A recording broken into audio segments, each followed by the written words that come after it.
Welcome to the Board of Education meeting. It's our business and reorganization meeting of April 24th, 2012. I will recall the meeting to order. Note that there are 7 board members present, none are absent. We have been in closed session since 6 o'clock for the purposes of approval of minutes of 3:20, 4:03, and 4:10, 2012, and for the purposes of employment of employee and pending litigation. Please rise and join me in the Pledge of Allegiance. I pledge allegiance to the flag of the United States of America and to the republic for which it stands, one nation, under God, indivisible, with liberty and justice for all. Our first item this evening on our agenda is a pleasant one. Mr. Pernod, we're going to be recognizing Golden Apple Scholars, I believe. Yes, and to introduce that, I'm going to ask Diana Smith to come to the podium. Again, this is one in a long series of honoring our York High School students. I know sometimes we take this for granted because these students are up here almost every board meeting to receive some kind of recognition or award, but it's really outstanding that we have such great students at York, supportive faculty and staff that supports these students, the high school administration. It doesn't just happen. It's because of a lot of dedicated efforts. And so this evening, again, another special award. I don't believe we've ever received this one before. Is that correct? I didn't mean to put you on the spot. Yeah, not 2 for 1 year. So with that, I'll let Diana. While they're coming up, I will note that Ms. Hirsch is going to represent the board for us tonight in also congratulating these scholars. Thank you so much for asking us to be here tonight, and it really is an honor to introduce 2 of our students, Kelly O'Ryan and Nick Sorrentino, who have been named Golden Apple Foundation Scholars. And I know the board is aware of the Golden Apple Foundation, which is devoted to finding, nurturing, developing great teachers. And each year, the foundation identifies only 100 high school and college students statewide. And it's after a very rigorous application and interview process. And we're so proud that we have 2 students this year. Each of the students receives a $2,500 scholarship for their freshman and sophomore years, and then $5,000 for their junior and senior year. And then during the summer, they attend every summer, starting this summer, and then each summer during college, they will attend a 6-week intensive institute in Chicago, where they will observe teachers and work with mentor teachers and so forth. And in return, they commit to teaching 5 years after they graduate in an Illinois school of high need. Each of the students will receive a total of $23,000. So a hand for them and for their parents. Happy for their parents on that one. I want to just say a word or 2 about each one. Kelly is the daughter of Michael and Patricia O'Ryan. She went to elementary and middle school at Visitation. She has an older sister who was an 09 graduate, I think, and a younger brother, Connor, who's a junior. She cites Becky Marionetti, our choir musical theater director, as a key influence for her. Miss Marionetti encouraged her to apply for this award. She says that Miss Marionetti is somebody who holds very high expectations for her, encouraged her not only to develop her singing talent, which is considerable, but also to embark on acting. And you may have seen her a week ago in Godspell. She was amazing and quite funny, I would say, as well. She is in our Invite to Teach program at Jefferson, working with Kelly Fullerton's first grade class. So this is Kelly. Sure.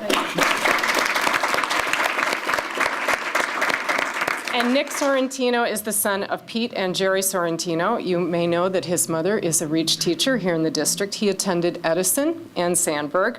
He has a twin sister, Stephanie, and a younger sister, Carolyn, who is a sophomore. And in addition to many other pursuits, He is both a track and cross-country runner at York.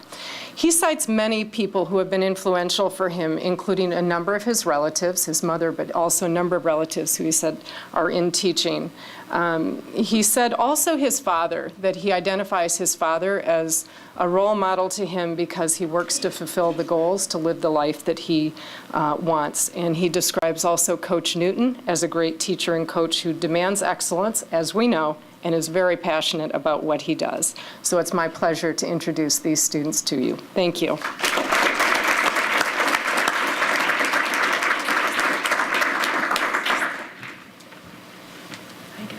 You get to stay put for just one more minute.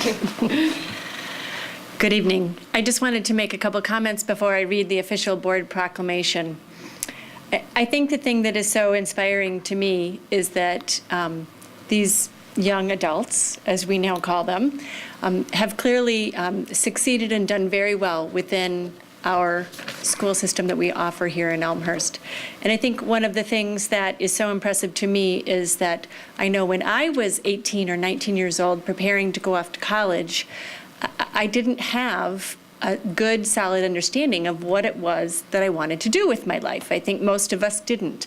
I think it's a very rare thing that a young adult at this stage in life can demonstrate, and in the case of a student who's already had an opportunity to be in the classroom, to really commit at this stage in their lives to something that is not only 4 years of undergraduate studies, which are challenging, but also committing to providing a great educational experience for our kids in need in Illinois for 5 years after that. So think about it. At 18, were you ready to make a 9-year commitment in addition to 6 weeks each of your summers between college years? I think what it clearly demonstrates to me is that the leaders and the mentors in your lives have really allowed you to flourish, and you are clearly committing to a vocation. I think that's what it is for most of our teachers in Elmhurst. I think they have a pure love of our kids and of teaching and of seeing the light bulb go off in our kids when they finally grasp something that they've been struggling with. So I'm very, very impressed and proud. And I think that is something that not only should you be very proud of, but I think your parents clearly, who provided, I'm sure, a lot of love, support, maybe a little guidance along the way. So the tradition with the Board of Education is that we read a proclamation into the record. So if you will allow me, whereas the Golden Apple Scholars of Illinois program recently announced the selection of 135 students who have demonstrated passion and commitment to pursuing a career in education, and whereas this program is designed to address the urgent need for resilient and creative teachers serving Illinois students in economically and educationally disadvantaged schools, and whereas York Community High School seniors Kelly O'Ryan and Nicholas Sorrentino have been named Golden Apple Scholars for 2012, and whereas these scholars represent a diverse group of young people from across the state, chosen from 1,285 nominated students through a rigorous selection process, which includes a written application completed by 350 of the nominated students, and interviews with Golden Apple. And whereas, according to Dominic Belmonte, Golden Apple President and CEO, because of the comprehensive focus that the Scholars Program offers, these students are very prepared and truly make a difference in the classroom. And whereas these accomplishments bring pride and prestige to York Community High School, to District 205, and to our community, now therefore be it resolved that the Board of Education and Administration of Elmhurst Community Unit School District 205 express congratulations to Kelly O'Ryan and Nicholas Sorrentino, their parents and teachers, for this outstanding accomplishment. Congratulations.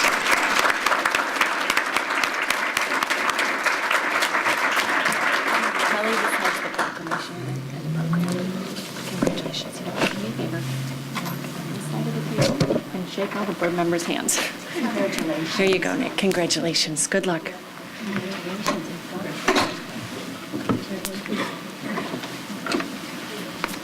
Welcome to the profession.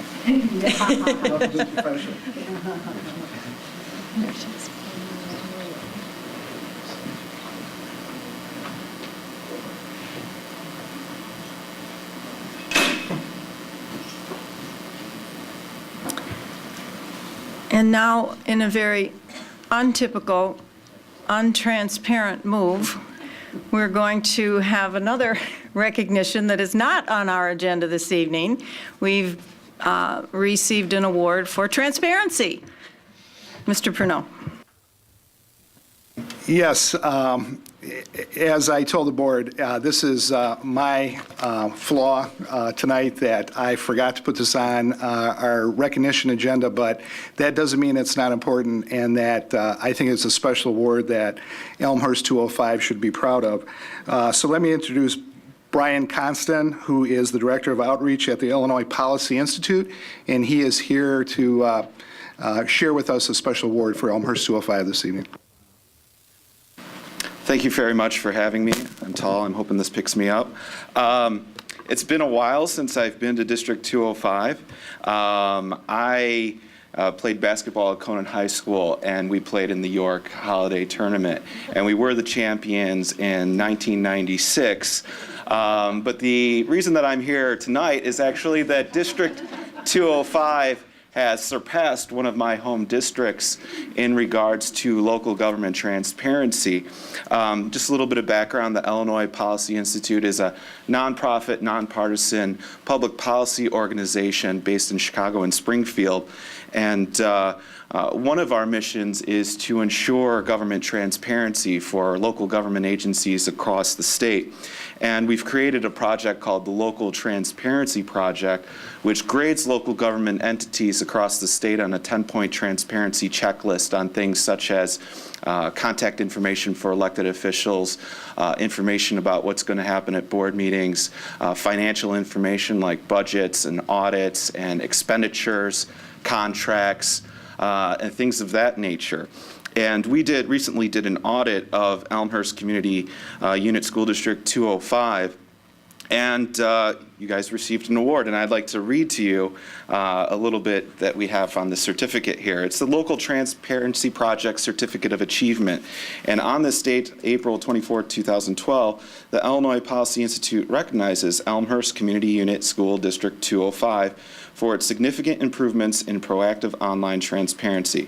Based on an initial and follow-up audit of District 205's website, Elmhurst Community Unit School District 205, with a score of 90.6%, is the highest ranking school district in the state of Illinois, graded by the Illinois Policy Institute's Local Transparency Project, which is 6/10 of a point higher than one of my home school districts, District 54. So that's why I had to mention that we won the tournament so long ago. It's good to know it didn't bother you.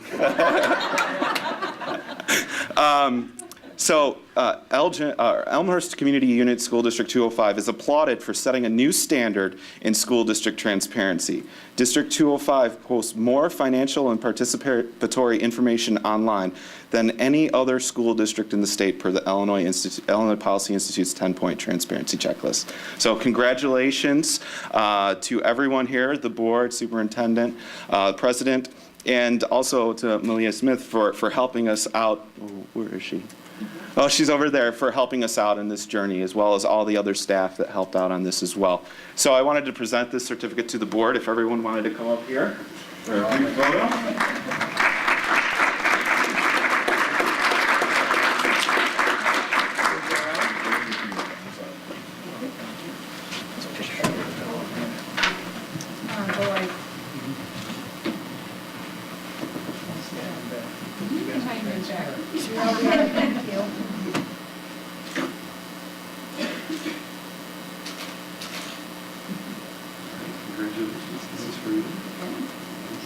Thank you. Nice job. Thank you. Thanks for coming out.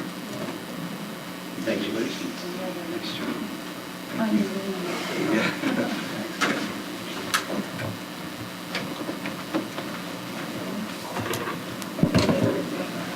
Thank you, Mr. Costin, for making the trip this evening. We appreciate it. This board has always prided itself on transparency. And I do want to give a special thanks to Malia Smith and her department. Who am I missing? I just want to thank our internal auditor, Helen Perez, and Kathy Schrader, for helping with this project. Right. We had quite a few of the pieces in place, and they were able to step up and make sure that everything that is required is now in place and then some. So we appreciate it, and I know each of the board members feel strongly about being as transparent as we can be, and I cut you off. I'm sorry. You stole my thunder, but that's okay.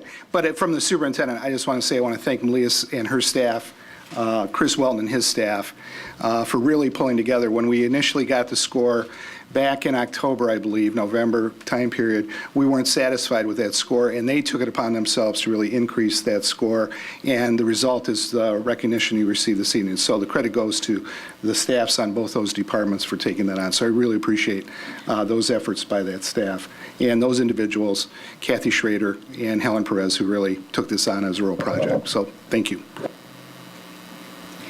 The next item on our agenda is public comments. 8 people have requested to address the board this evening. I'm going to read your names 2 at a time. First one, come to the podium. The second one can kind of hang in the wings a little bit. When you get there, I would ask that you please state your name and address for the record and to limit your comments to 3 minutes. It is not the practice of the board to respond to public comments at this time, but I wish to assure you that each board member is listening carefully. The first person is Daniel Maxon, followed by Nick Sorrentino.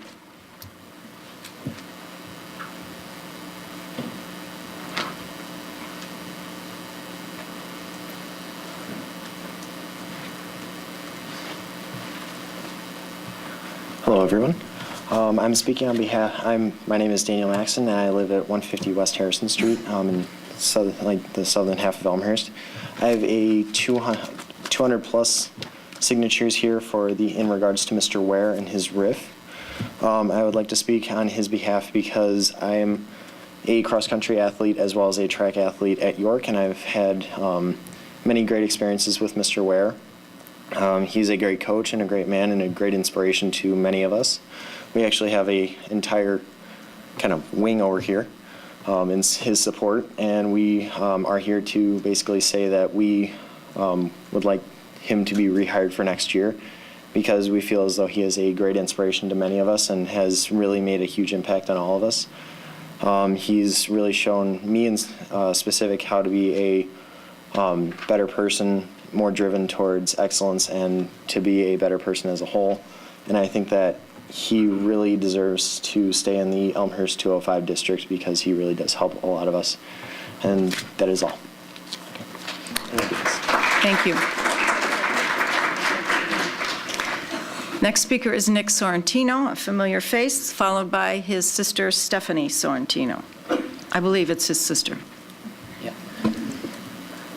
I'm also speaking on behalf of Mr. Ware. I'd just like to say Tom Hedman, he graduated last year, and he's currently running at UW Parkside in Wisconsin, and Kenosha, Wisconsin, and he said that the only people who don't like Mr. Ware as a coach are the ones who don't like working hard.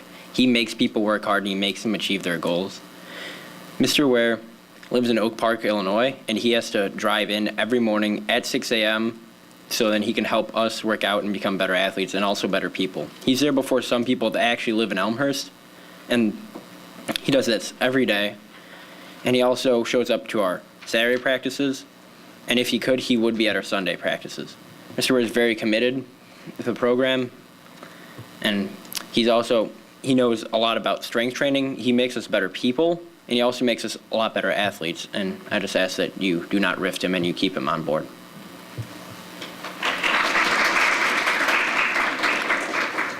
Thank you. The next speaker is Stephanie Sorrentino, followed by Margaret Harrell. Hi, I'm Stephanie Sorrentino. I live at 401 Atwater Avenue. I'm speaking on behalf of all the Ware's Warriors over there. First of all, I want to say that we made these T-shirts last year, I believe, just because Mr. Ware is a fantastic coach. The entire district knows of the cutbacks that need to be made in order to get out of debt. Although the school board made its decision on which employees they're cutting, I believe they made a huge mistake. Recently, I've been informed that a very dignified, hardworking, important individual may not have his job in this district in the fall of 2012. His name is Clyde Ware. I understand that some of the employees must be let go in order to meet the cutting of $1 million in the district's budget. However, Clyde Ware should not be cut because of everything he has accomplished for this entire community. He's an amazing gym teacher, coach, and an inspiration to all. First off, Mr. Ware is a great gym teacher. In fact, he's one of the few gym teachers at York who actually improves a student's fitness. He makes sure everybody works really hard, and he makes sure that we actually get in shape, and that's what gym is designed for. He has his students do push-ups, sit-ups, run laps on a daily basis, as other gym teachers just do it a few times a week. Also, Mr. Ware is the only African-American teacher at York. There's other aides and hall monitors that are of color, but he's the only teacher. If we were to lose him, it would be a true tragedy because York and Elmhurst needs to be more diverse in order for children to thrive in our community. It would be terrible to let Mr. Ware go because then there will be no African-American teachers at York, and the students will suffer because of the huge lack of diversity at our school. Secondly, Mr. Ware is our sprinting coach for girls track, and he's an assistant coach for the boys cross country team. Next year, if Mr. Ware isn't there, our teams will have an enormous disadvantage because we will only have a couple of coaches for 18 events, which is for track and field. This wouldn't work at all because sprinting and jumping make up over half of the events in track and field, and the coaches would be spread way too thin, and we wouldn't be able to coach all the events alone. Therefore, our entire team would suffer. Last but not least, Clyde Ware is not only a coach and a teacher, he's a mentor and an inspiration to all. He's a former Marine who has taught me and many others the meanings of hard work and perseverance. He does so much more than just coach. He earns respect while giving it back. He has not only taught me about track, but also about life. Losing Mr. Ware will not only affect me, my team, and my school, but an entire community. He is a very important and respected individual in this district, and I believe he should be able to continue his teaching and coaching at York. We love him, and it would be devastating to lose a man like Mr. Ware in our district. Thank you for your time.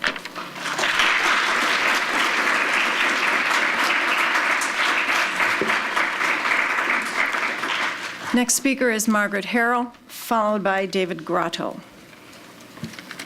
Good evening. I'm here also to speak about Mr. Ware. The track team is here, and they've already talked about his commitment to excellence and the intensity that he brings to the team, as well as to the classroom. I'm here to mention another factor, the diversity factor that Mr. Ware represents. 4 years ago, when my oldest daughter was coming to the high school, to York High School, I made an appointment with the assistant principal and the principal to talk about my concerns specifically about diversity. I was aware of the fabulous education that York High School and the District 205 represented. I was also very aware of the facilities which had been recently remodeled. What I was most concerned about was who was going to be my daughter's role model.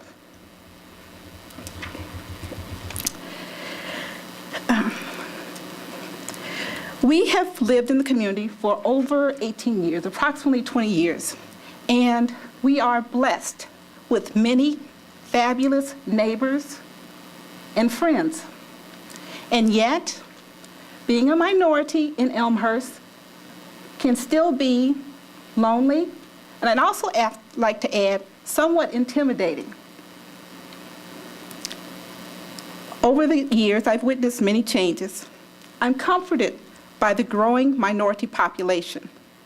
It is beneficial for all students in our community. It represents the world in which we live in. Mr. Ware is the only African-American teacher at York. For a growing population of students, Mr. Ware is their role model. So Mr. Ware represents more than one of the numerous talented and dedicated teachers in our district and York High School. He's more than a committed and inspiring coach.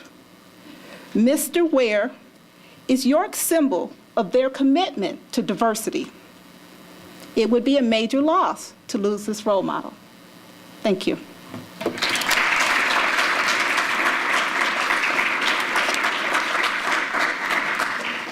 Next speaker is David Grotto, followed by Chloe Grotto.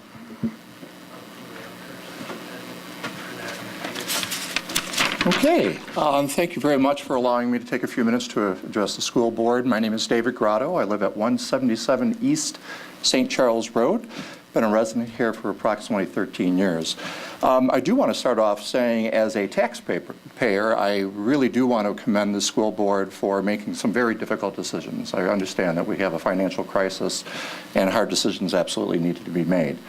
Also, certainly would like to address the administration of York High School, that I really understand that the decisions certainly are hard that you had to make and what staff will stay and will go.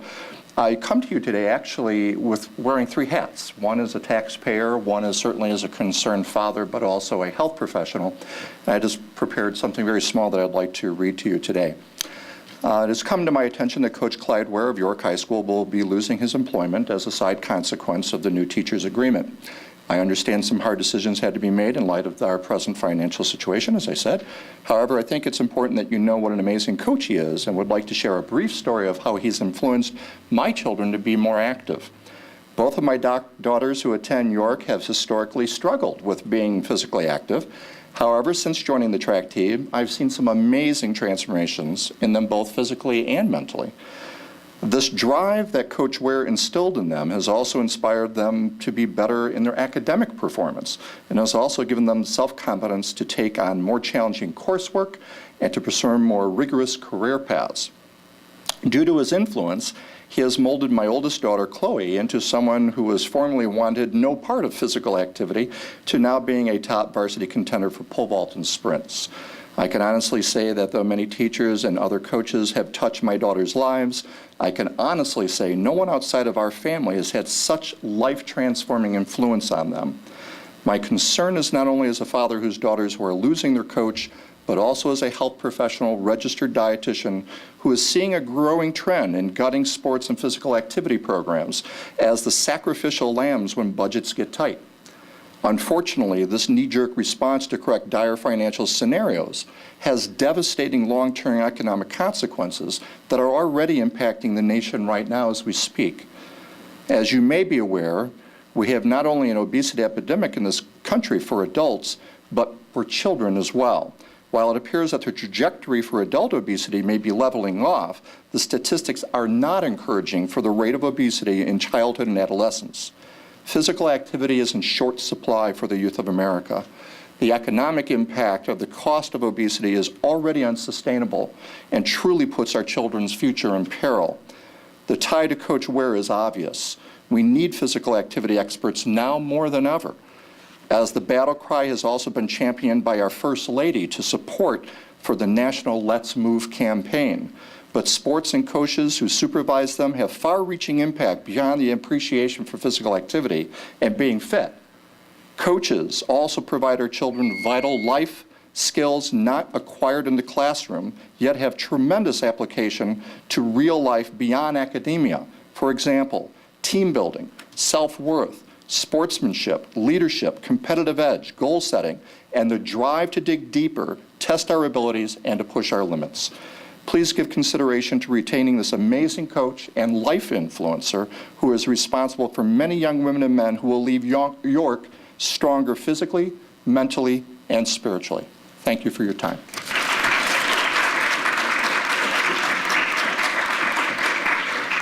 Our next speaker is Chloe Grotto, followed by Jen Laban. Hello, my name is Chloe Grotto, and I am speaking on behalf of Mr. Ware. I live at 177 East St. Charles Road in Elmhurst. I just want to speak to you guys really from the heart and show you how Mr. Ware has really made an impact on my life, as well as this room full of girls and boys on the cross-country and track team. When I came to York, I really was never confident of myself.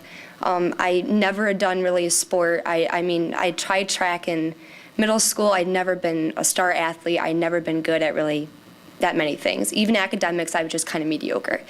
I joined the track team because my best friend had. And, you know, I kind of just tried to hide in the back, but Mr. Ware found me, and he really just believed in me. And even though I wasn't good my freshman year, sophomore year, I was kind of okay my junior year, I really shined this year because of the belief he had in me, as well as all these other girls and boys in this room, as well at York. He's not only an amazing coach, but he's an amazing teacher. I mean, I know so many kids who are going through a rough time don't have that amazing parental guidance, respect, love. He's that parent for them. He really is. He loves them. He instills that drive in them that I know I feel very strongly today. He's always behind you 100%, and you could always believe in him.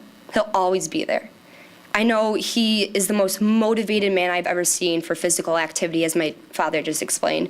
It's a horrible epidemic, obesity today, and he is one of the very many people who are trying to instill healthiness and physical activity and eating right and just having the motivation and love and drive to do it.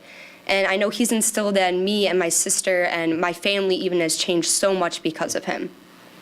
I worry that if Mr. Ware isn't at York anymore, that we will lose so much of that drive and that confidence he instills, especially in young women.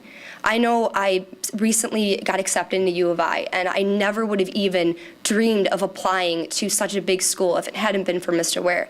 If he hadn't told me that, you know, you can really reach your dreams if you try. So I just really want you guys to please consider and hear from the bottom of our hearts that he's the most inspirational man, and losing him from York would be just a devastation. So, thank you.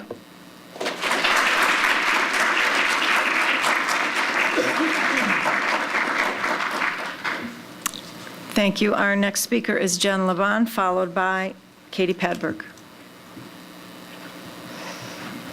Hi, my name is Jen Lieben.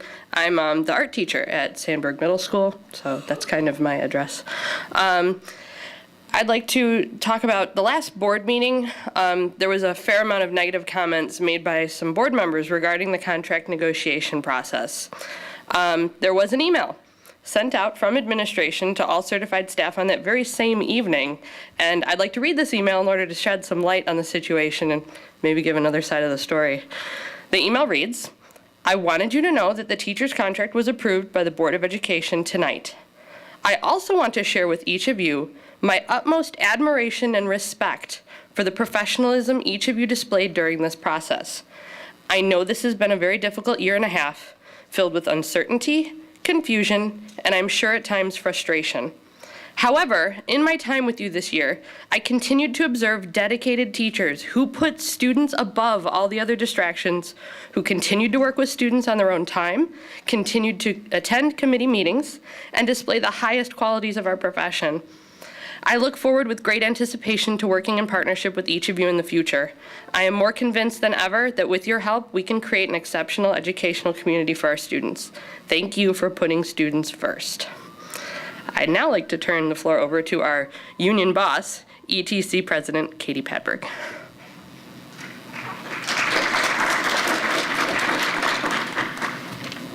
Hello, I'm Katie Padberg from Sandburg Middle School in Elmhurst, and as Jen mentioned before, I guess I am one of the union bosses that was referenced at the last board meeting. I'm also an 8th grade teacher at Sandburg Middle School, and I have taught there for 15 years. At the last board meeting, we had the opportunity to hear two of the dissenting voices of the board. In the interest of moving forward and collaborating with administration and the school board, we hope that these two voices do not reflect the sentiment of the entire board. Based on the 5-2 ratification vote, we hope this is the case.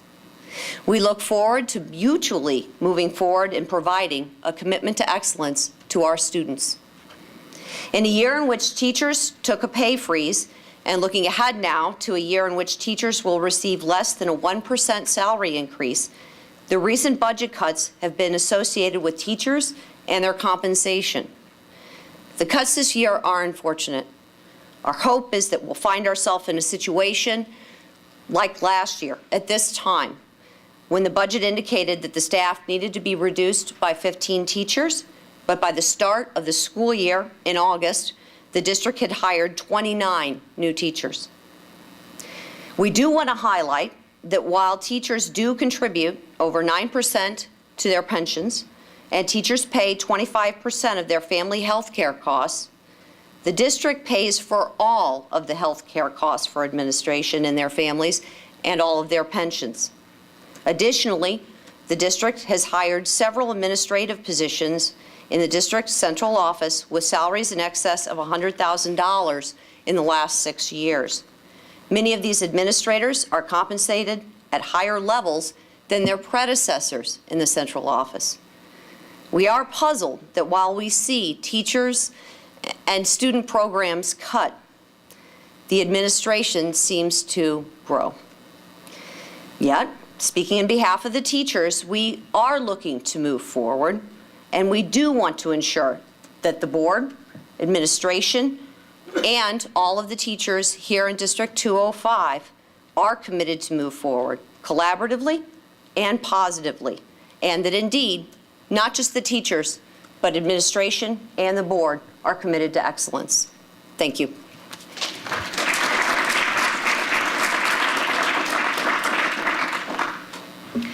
That concludes our public comments for the evening. The next item on our agenda is the reorganization of the Board of Education. In election years, when we have new board members, what we typically do is adjourn the sitting board. We reconvene the new board, we welcome new board members, and then we elect officers. This year, because we are staying the same board, we're going to dispense with that and simply elect new officers. In order to do that, I would like to nominate Maria Hirsch to be our president pro tem to of a president. Is that okay with the rest of the board? I think last year I might have been credited as being board president. This is just president pro tem. This is just a short term. 5 minutes max. Okay. At this point in time, I would also like to thank Mrs. Deroni and Mr. Collins and I guess myself, the board officers for the last year. We've had 4 new board members that we welcomed to the board to this table last year. I think it's been a great year. I think it's been a learning year. We've all learned a lot. We've spent a lot of time together. We put in place committee structures. We made a lot of changes and improvements over the last year. But at this point in time, it's time to re-up and decide how we move forward. So very simply, at this point in time, I would be open to nominations for the president of the board for the next upcoming school year, or calendar year, or year from where we are now. Mr. Bloom. I would like to nominate Jim Collins for president of the Board of Education. Okay. Are there any other nominations? I'll nominate myself. Okay. Mrs. Deroni? So we have Mr. Collins and Mrs. Deroni. Are there any other nominations for board president? Seeing no more, we'll close nominations. The simplest way to do this is to do a show of hands. So for all of you that would like to vote for Mr. Collins for board president, please raise your hand. Thank you. For all of those that would like to see Mrs. Deroni continue on as president for the next year, please raise your hand. Mr. Collins has a majority of the votes. So for the next year, Mr. Collins, I declare you the board president. Congratulations. My job here is done. At this point in time, it's appropriate for the board to juggle seats a little bit, and then the board president will go ahead with the nominations for the remaining officers. I would just like to say, we don't have to actually change seats. Okay. I would just like to say that I appreciate what a tough decision this is, and that board members do not take this decision lightly. And I want to thank the entire board for their support over the last year. And instead of changing seats, Mr. Collins, the gavel. 5 seconds. Let me just say also, I'd like to thank Susan for her leadership as president. It's been especially difficult for her breaking in a new superintendent, and I appreciate her patience and understanding, but I felt she did a great job in supporting the new superintendent and helping me to know Elmhurst, and so I'm really very much appreciative of all your support. Thank you. I would like to thank Susan as well. She's done a great job of breaking in that new superintendent, breaking in a board that it was comprised of 4 brand new people and 2 people that started the year with really just 2 years of experience behind us.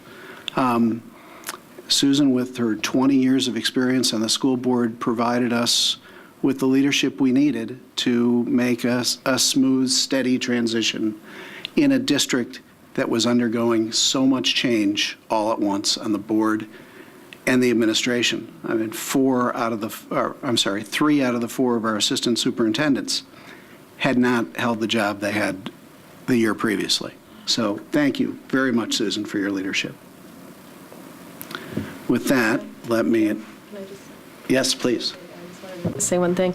I wanted to thank Susan also for allowing or helping and facilitating our new committee structure and allowing new board members to take more of a leadership role with the committees. I was the chair of the curriculum committee, and I appreciate you allowing me to handle that on my own and develop my leadership skills. Jim, you and I had talked earlier today, and what I wanted to say is I want to make it clear that my vote was not a no vote, and confidence in Jim, and that I support him fully as a president. It's really a vote that everyone's voice is to be heard and considered, and that's what we as a board last year when we went through our 3 strategy meetings said, and I just really wanted to hold us accountable to accomplishing that board agreement. I believe we're on the path to transforming the way the board governs and strategically looks at education. Our objective is to move District 205 positively forward to create the best educational experience this community can afford and is known for. The whole is greater than the sum of its parts, and we have all the elements to be greater than we are. And the key is that we have not only the will, but that we have the will, not just the desire, to truly work together, listen to each other, and get us there and achieve the end. This is the only time we had really to determine some continuity with and stability through a lot of changes in this district. And we've experienced those changes recently. With continuity comes the ability to execute the plan we set last year, realize the paradigm shift, how the board wanted to govern, and have intense focus on the good work we've accomplished this past year that has set us up to begin the collaborative work required to create the great positive educational experience this community is known for. And we need to do just that if we expect to lead the district through this transformation that's required based on the perfect storm that's happening for government and education in America. I understand that it may not make sense to everyone, but after being in this position for 1 short year, and most importantly, looking at it from many different, oftentimes divergent perspectives, it's what I believe to be the right decision at this time for this upcoming year. We need to hold ourselves accountable to saying what we want and what we want to do with our employees and for our students. So the board is required to govern itself and govern as we defined in June of 2011, no matter who is president. We all are required to coach and be coachable as well, willing to listen, work together, learn, and continuously improve, just as we expect our employees and our students. The students and the taxpayers deserve it. The president's role is to facilitate board meetings where we hear everyone's perspective, not single-threaded through one person. And I think that we can achieve that. We've made great progress this year. We have worked collaboratively together. We have a lot of work ahead of us, and I think we can do it. We can work as a whole.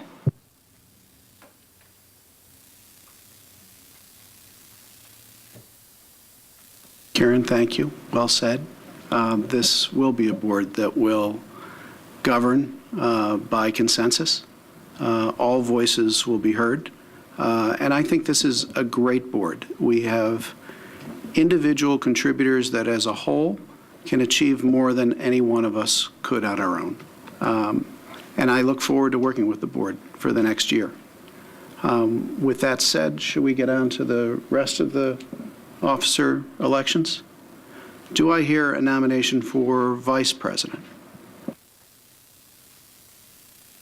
I would nominate Maria Hirsch. Do I hear any other nominations for vice president? Hearing none, congratulations, Maria. I don't have to move. Yeah, Maria doesn't have to move. That is an upside. Thank you.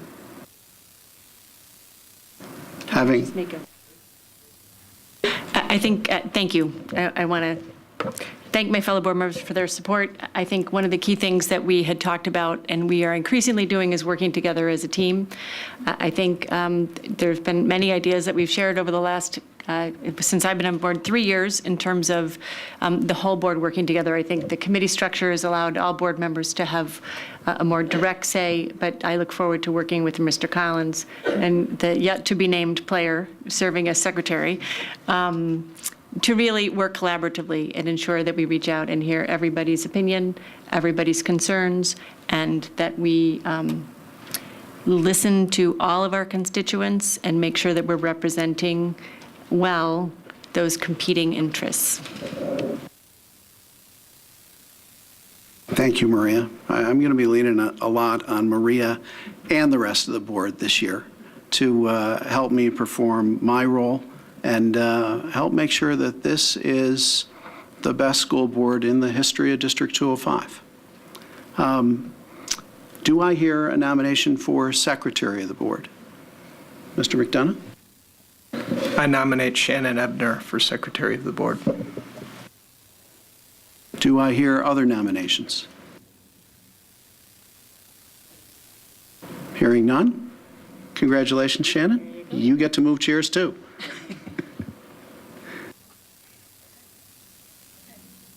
Thank you, and I too am very excited about our board. We have something very, very good here, and we'll continue that.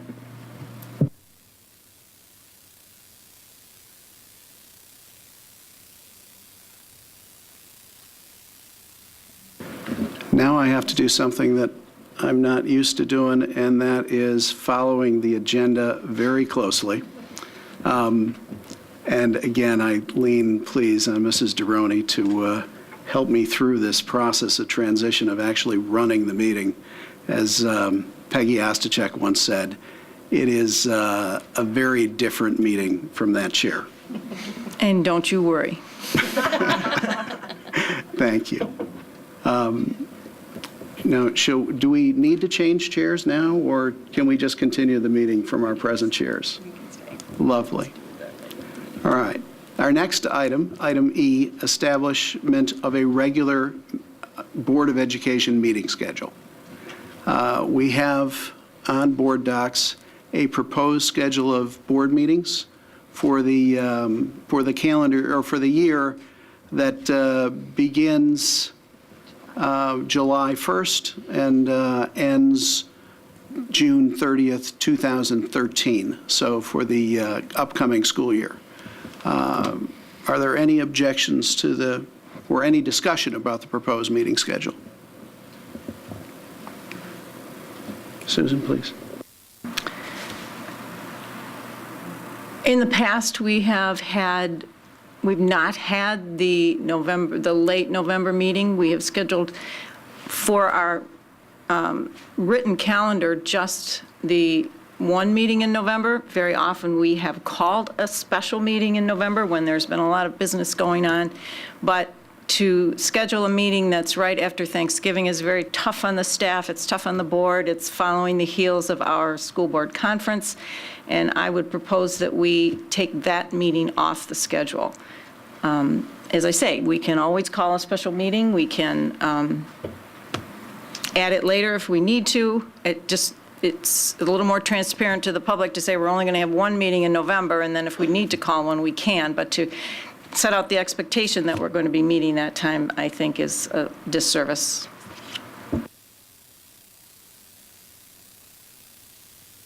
I agree with Mrs. Deroney. I think traditionally we meet in November early, and then we spend 3 days together at downtown Chicago, traveling back and forth to attend the school board conference, where we spend time doing professional development in our role as board members. So I think the time commitment that takes, our administrative staff joins us down there as well for sessions. So I think that's a good idea to remove that.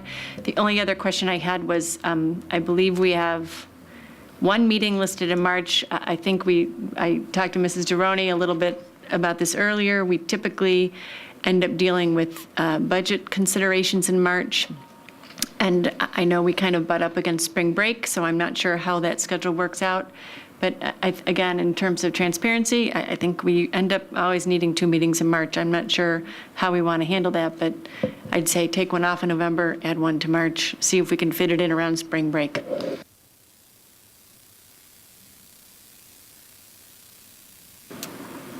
Anyone have an opinion on those 2 changes? No objection. No? No one objects? Can someone, Susan, please. Are you suggesting that we add to the official schedule a meeting in March? If so, which day? It's up to the will of the board, whether we have to add a special meeting like we had to this year to discuss budget issues. It's a season that we are always challenged with having to make budget decisions and informing and making reductions in our teaching staff if it's necessary. I think we're all of the opinion that there's not manna from heaven coming that's going to give us a ton of money to be able to avoid potential cuts for next year. So just anticipating those types of meetings. We can wait and make a modification to the 19th, move it to 2 meetings, or just add a special meeting earlier in March, whatever the board's preference is. I wonder if Mr. Pernod has an opinion, would like to weigh in on this. Well, usually in the March period going into April is the time when we're developing budget. And as you remember, this year, we did add a board meeting to that schedule. You could go either way. We can still come back, and if you don't schedule one, if we need a board meeting in March, April timeframe, we can do as we did last year and add a meeting to the schedule. Or you could establish another meeting right now. I know people's calendars are not really firmed up right now. That could be a problem. And I know, looking at the calendar, you're going to have to go back-to-back board meetings at some point in order to do that. So it's at the pleasure of the board. What is the consent? Go ahead, Mr. Bloom.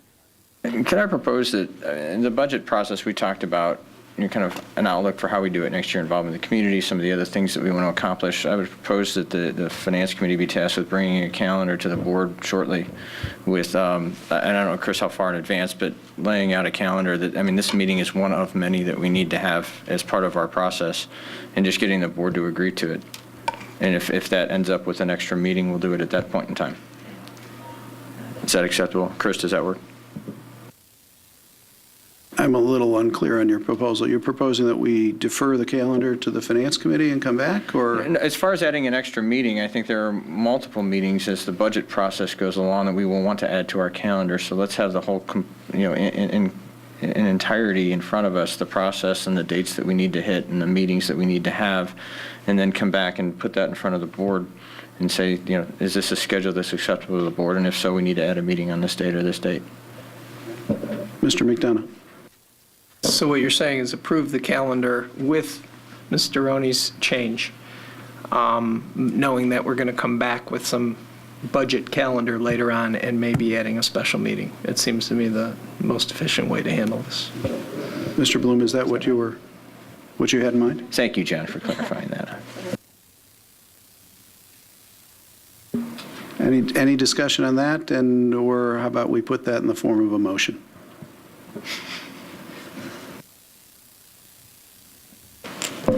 I move that we accept the board calendar for the year minus the second date in November. Motion by Mrs. Hirsch, second by Mr. McDonough. All in favor, say aye. Aye. Opposed? Okay, motion passes. We will approve the calendar as posted, with the exception of the November 27th, 2012 school board meeting. If we need more meetings during budget time, we will add them to the schedule, and the Finance Committee will be coming back with a recommendation for some additional meetings, proposed dates in the future so that people can get them on their calendar far in advance. So hoping that that is not an omen for the entire year, because approving a calendar involved quite a bit of discussion. Next item on the agenda is Superintendent's communication. Mr. Purnell? Yes, the first one is Freedom of Information Act requests. Since the last report to the Board of Education, we had 5 of those requests that were received by the district office. 3 were received for commercial purposes and were granted. 1 was received regarding high school sports and was granted. 1 was received regarding school facilities, and that was also granted. So that were the 5 requests since the last board report. The next item is Corporate Benefit Consultants Insurance Renewal Presentation.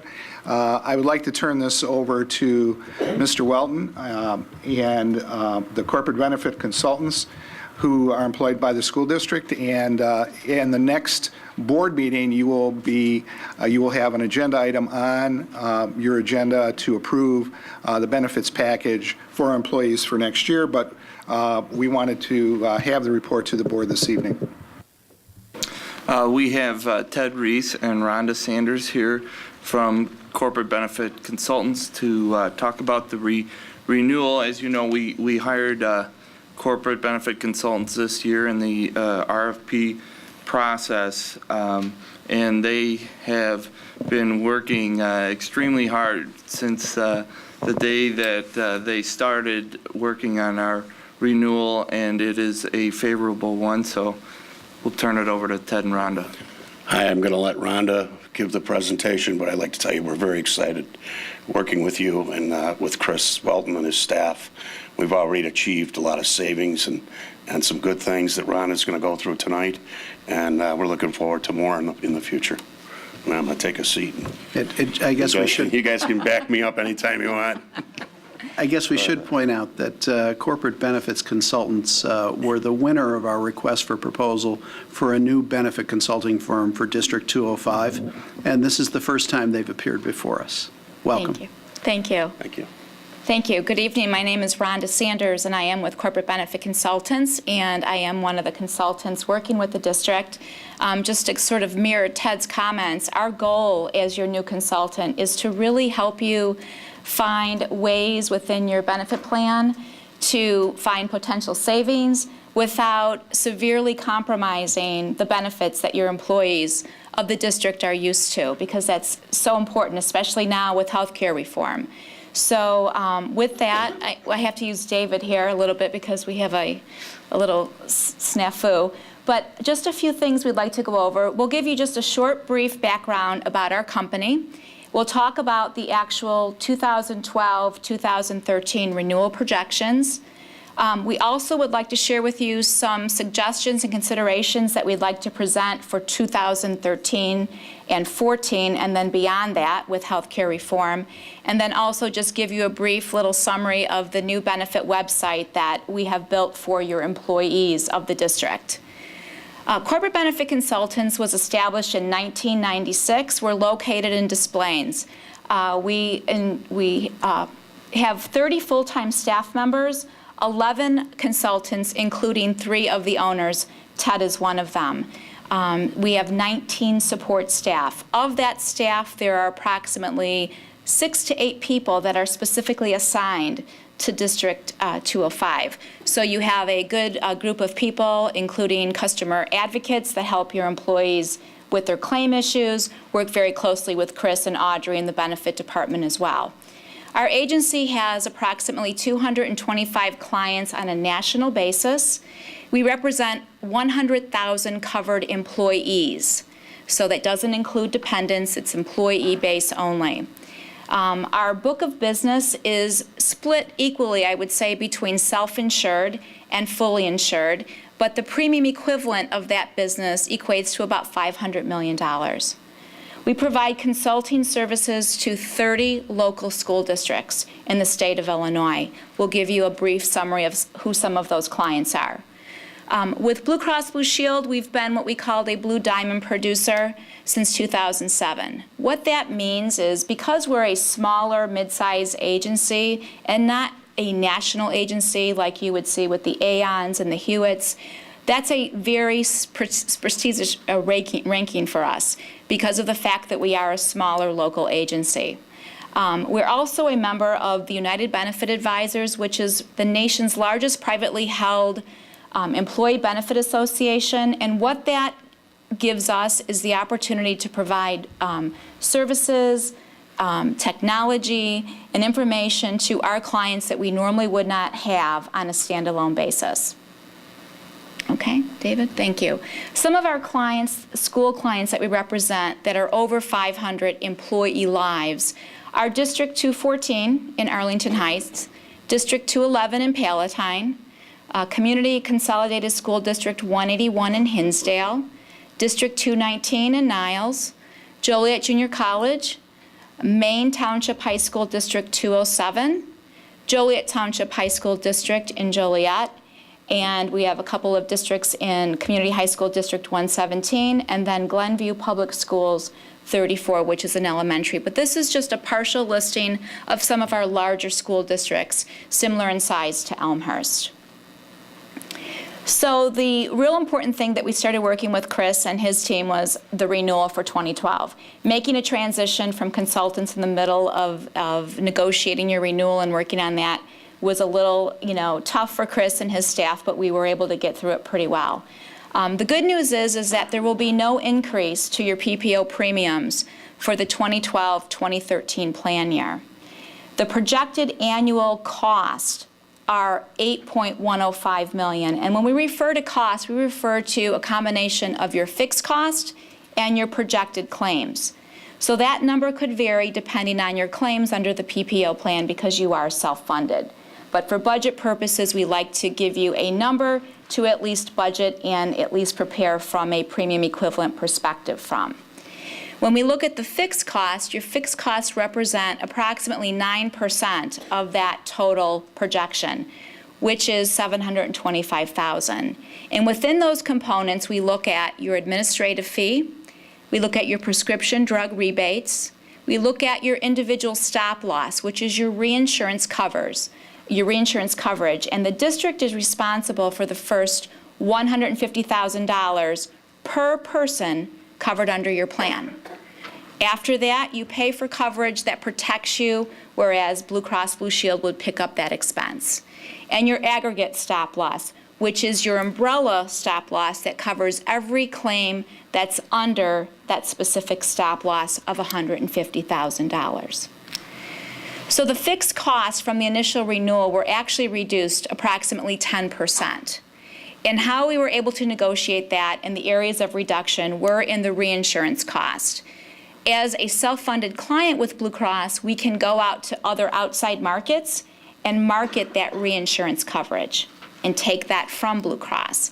So after we did a complete market analysis of that, we found that there were 4 other carriers that were extremely competitive, and Blue Cross Blue Shield agreed to reduce their initial increase on that aggregate coverage from 7.2% to 2%, which was about a $22,000 savings. And also on the aggregate, you're currently paying about $60,000 a year for that coverage.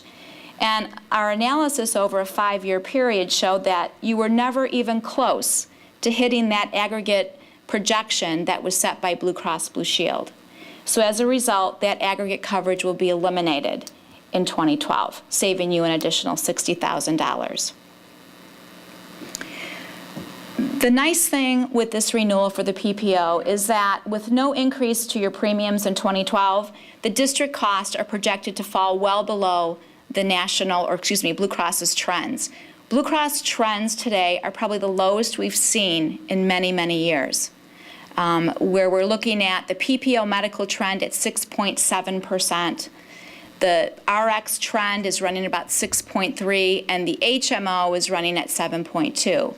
So by not increasing any PPO rates this year, it's certainly a good story to say that your numbers are coming in below trend, which is a great, great story, especially in today's environment.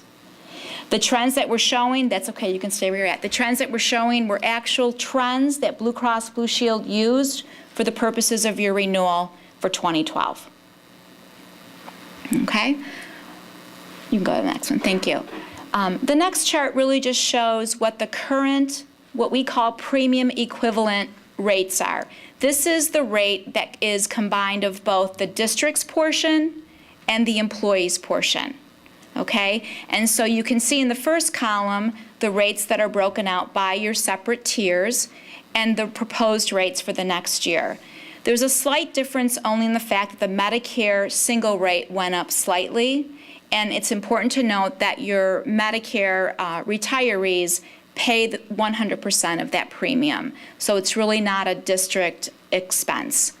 And for both PPO plans, those rates will stay the same in the 2012 plan year. Okay? Go ahead, David, next screen, please. Thank you. On the dental cost, again, no increase to the cost. The projected claims and administrative fees are around $737,000, pretty similar to what they are today. We did notice, however, in the analysis that we needed to make an adjustment to reflect a more accurate differential between your single rate and your dependent rate, because it seemed to be that there was a little bit more to the single cost than to the dependent or family rate. So in that case, the premium amount is the same based on the exposures, but your single people will pay a little bit less towards that contribution. So those rates are reflected for that. The HMO was a little bit more of an issue for us this year because we actually had 3 options to look at for your HMO Illinois and your Blue Advantage HMO. The first option with the renewal was to make absolutely no changes whatsoever. No plan changes, everything stays the same, and that would result in a 4.3% increase, which would equate to approximately $113,000 more in premium that you would have to pay to Blue Cross Blue Shield. The second option was, and options that we worked with the committee on, is looking at what would the renewal look like if we made plan changes to the current HMO.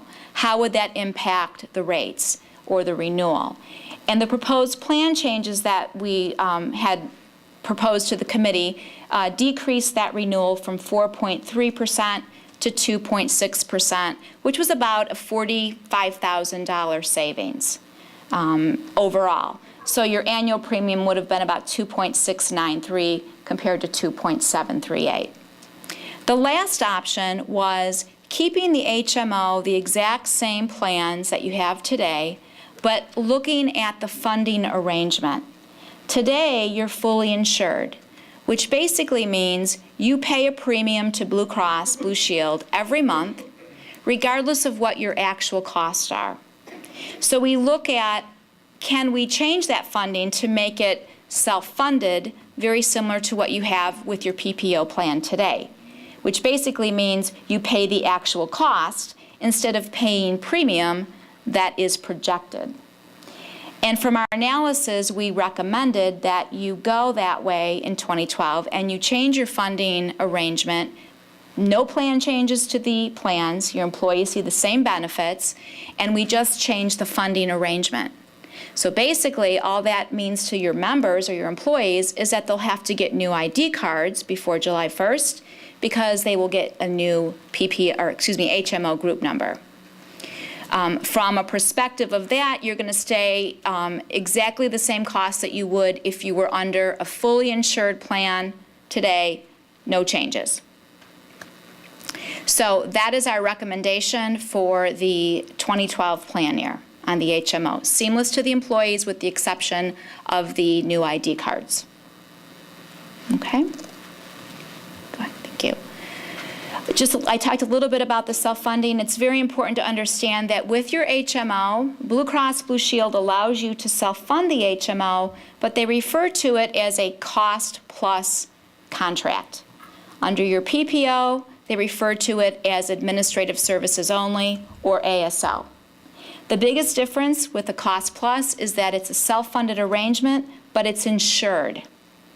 So basically, Blue Cross Blue Shield, they assume the legal and fiduciary liability under that plan. Under your PPO, the district retains that liability. And under the HMO Cost Plus, that HMO plan continues to be governed by state mandates within the state of Illinois. Whereas with your PPO plan, you have the objective to either follow state plans or not. You're not mandated to follow those laws. Some of the advantages between the two are under a cost plus arrangement, like your PPO, you gain cash flow opportunity by holding any reserve money. If you're paying premium of $20,000 a month, but your costs were actually $10,000 a month, you hold that money, you don't pay it to Blue Cross.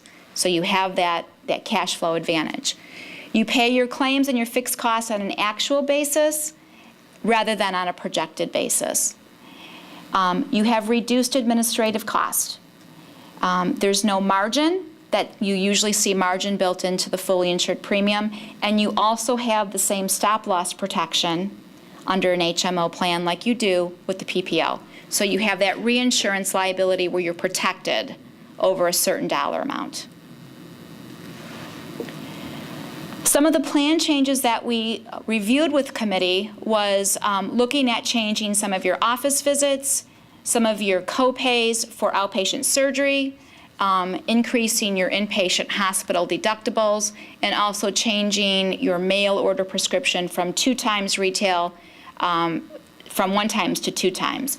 So in looking at those changes, I think the goal was with the committee is changes impact obviously those that use the plan, whereas if we could change and save money by not making any changes and keep everything the same and change the funding arrangement, everybody gains from that perspective.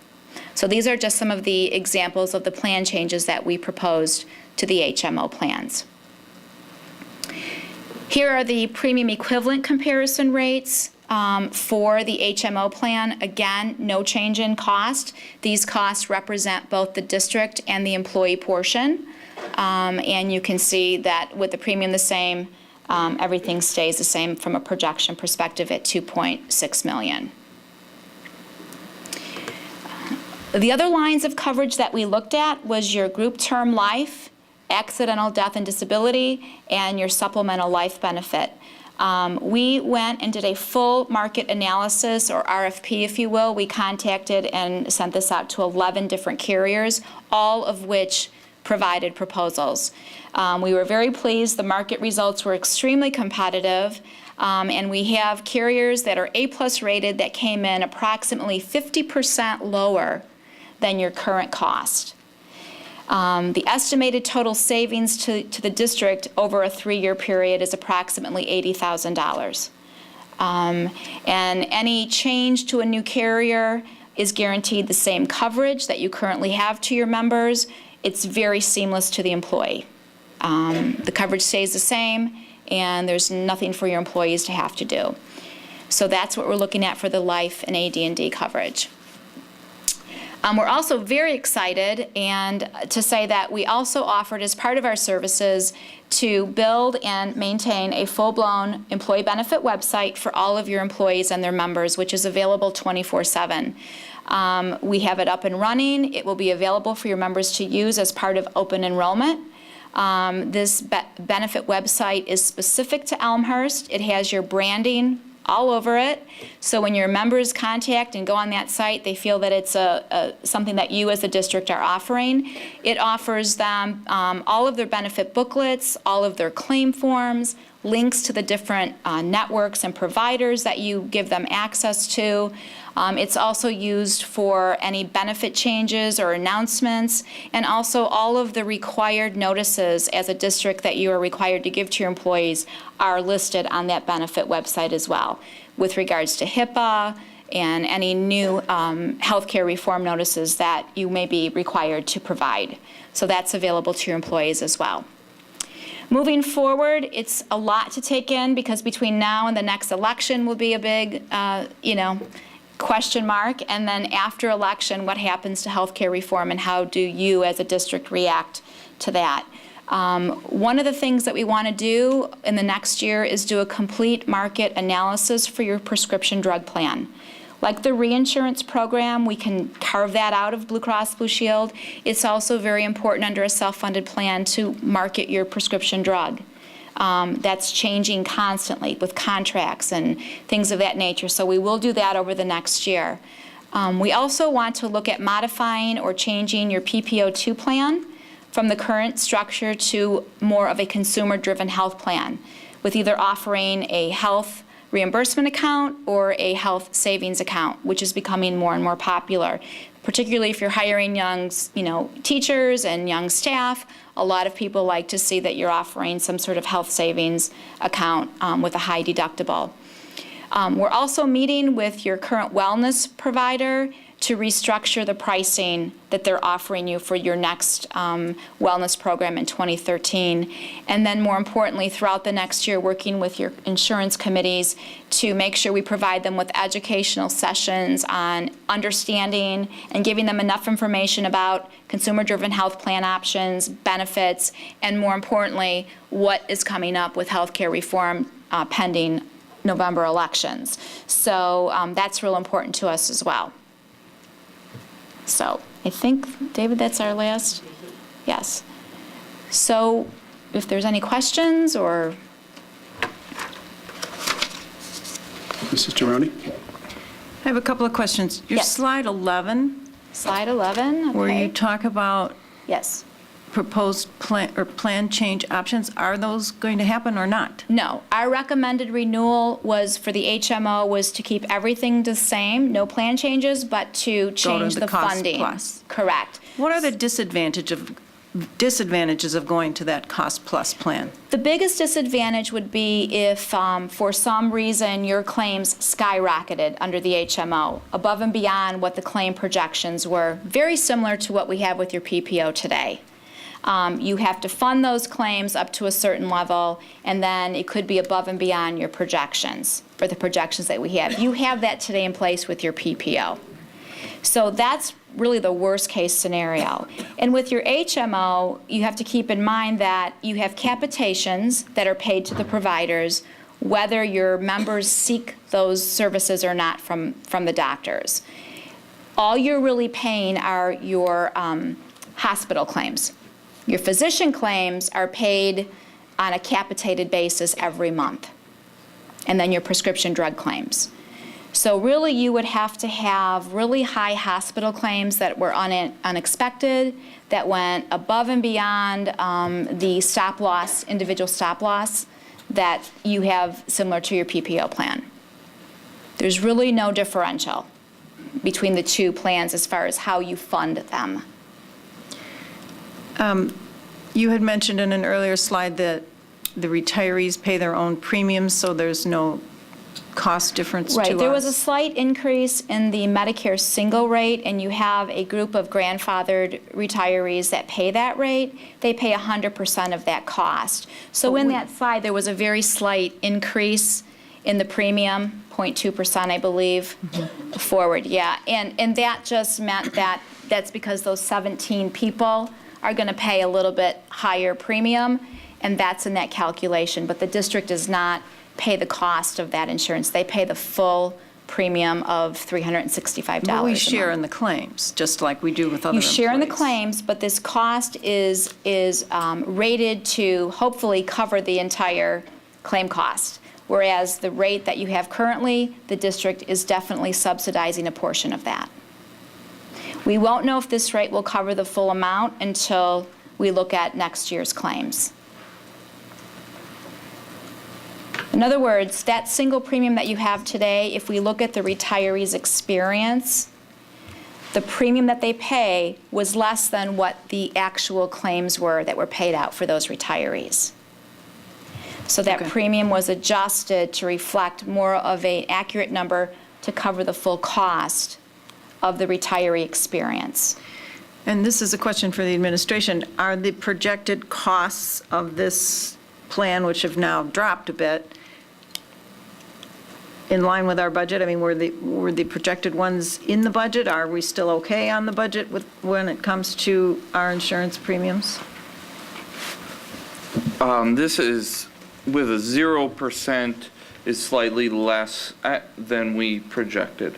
I think we adjusted it in the last projection to a 0%. So we have no found money, in other words, from this time? Not at this time. Well, some of the found fixed cost savings you'll see will be in the reinsurance cost and things of that nature. So we'll really get to see the true savings, if you will, at the end of the next year when we see where your actual claims come in on the HMO plan compared to what you would have paid in premium cost. But there's a higher risk. There is a higher risk than what you have today, but based on the analysis over the last 3 years, you would have been ahead of the game by going to cost plus rather than staying fully insured. So over the last 3 years, you lost a little bit of money in that respect by staying under a fully insured arrangement. We looked back at 2009, 2010, and projected 2011 on the HMO. Is that typical just to go back 3 years? Generally, yes, on a group of your size. I mean, you could look back long-term, but like any self-funded plan, you know, you go through your cycles where you have good years and bad years. So, yes, it is typical to look back at least a 3 to 4 year period. It's just that we've been through bad years with the insurance. Right. And, you know, very similar to the I'm just concerned that I don't want to go there again. Well, very similar to the PPO. The funding arrangement is no different. We help you set premium equivalent so that you know what those rates are, so that you fund every month, just like you do with the PPO. The difference is that at the end of the month or at the end of the year, if the claim projection is less than what you've actually budgeted, you are now holding that money versus paying that money to Blue Cross and never getting it back, just like the PPO. And it's important to note that we keep stop-loss numbers in there as well, so you have a protection. I believe with the HMO, it's at $80,000 on the pooling level, Ted. Is that correct? I think it's $80,000. So like your PPO, you're at $150,000. On the HMO, the district is liable for the first $80,000, so it's a lower number for every individual. Then Blue Cross reimburses you for everything above those claims. One thing I'd like to add is that when you're self-funded, you're always going to have bad years. They come we see it constantly. Every 3, 5 years, 4 or 5 years, you're going to have that bad year. So you got to live with it. But the nice thing about self-funding is that once that bad year is over with, you don't get this huge premium increase from the insurance company, and your claims go back down the next year. Right. So that's the beauty of self-funding, and that was one of the reasons. That's what we looked at. We looked back 3 years, plus the current year, to make sure that it was a wise decision to do the HMO change. Right. To make that recommendation. Yeah.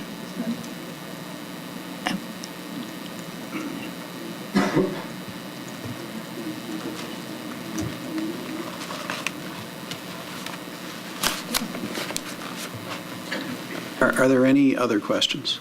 Yeah, please, Maria. We've got 4 basic plans, 2 PPOs and 2 HMOs. And years ago, and if we look, actually the slide that's up right now kind of demonstrates the point. PPO number 2 has, I think, 18 employees in it. I read that as it's not a very attractive plan to our employees, or it's priced, looks like it's priced lower, but I don't have the details in front of me in terms of what the plan offerings are. And I know several years ago, we had looked at trying to kind of restructure and provide some different offerings. So I think on your ending slide, you had talked about revisiting, I think, that second PPO plan and coming up with something. Can you just share, and maybe Chris, from the insurance committee's standpoint and the view of the members, the employees that sit on the insurance committee, how they reacted to that? I think from an employer standpoint, I would like to see a lot of flexibility and trying to structure offerings so that wherever you are in your life, if I'm 25, okay, and my expected needs are very low, that there is a cost-effective plan for me if I'm in my 40s or if I'm in my 60s. I'd like to make sure that we have, offerings for all of our employees. So Chris, maybe you could share kind of the insurance committee's reaction to that kind of an approach of restructuring. Well, I'll have to, I'm trying to gauge a group of staff members that when we have our insurance committee meetings, but I feel like they're open to the idea of listening and learning about a consumer-driven health plan with an HRA or an HSA this year. And I know that they are open to the idea. They're gonna make it thoughtful and listen to the presentations by CBC all year long. And the concept would be to have a plan that would attract more than the current 18 staff members. But that plan would be a lower cost premium for someone that isn't a heavy user of insurance. That would be the type of employee that would be attracted to a consumer-driven health plan. Whether our numbers are up, I don't know. I think usually when you implement a consumer-driven health plan, it takes several years to really get going where people figure out that this could be a savings for them. So I wouldn't expect a huge, if we did implement it, I wouldn't expect a huge number of employees flocking to that plan right away, but maybe something that builds momentum over time. I think if it's well-designed and well-communicated, it's going to be hopefully self-apparent. It is, people and can the self-select. key to that really is the communication and education. We have larger school districts that offer it today, and it took them about 4 years to start seeing that population migrate from the regular PPO plan to the HSA plan. And a lot of it is understanding what it means to you out of pocket, particularly if you have a young family, and also if it is an HSA plan, understanding that it's pre-tax dollars, that it's savings to them at the end of the day, and that money can go with them should they choose to leave the district. So it is an educational process, and I think a lot of people wait till maybe a handful of their friends try it, and then every year you do a little bit more communication. So right now, when we first took over your account, the first question we had was, what happened? What was the PPO2? And I think there's such a small differential in the pricing that from a contribution perspective, there's no incentive to move into that plan. Maybe a little bit of a higher deductible. I may want to just stay where I'm at. So those type of things we'll look at and show the committee to say, here's what it means, and here's some examples from your out-of-pocket perspective. I don't mean to prescribe what kind of insurance plans. I'm not an insurance expert. I just, from a culture perspective and an employer perspective, I think offering and recognizing that we have different types of customers, insurance customers in the district, and if we can structure the plan so that there's something that's attractive and beneficial to all of our employees, that's my goal. These consumer-driven health plans started, 6 years ago? About 6, 7 years ago. And they're just starting. Oh, Ted, hold on. Excuse me, Ted? Oh, Ted, you need would to you be on the mind coming up to the microphone so that everyone can hear you? Thank you.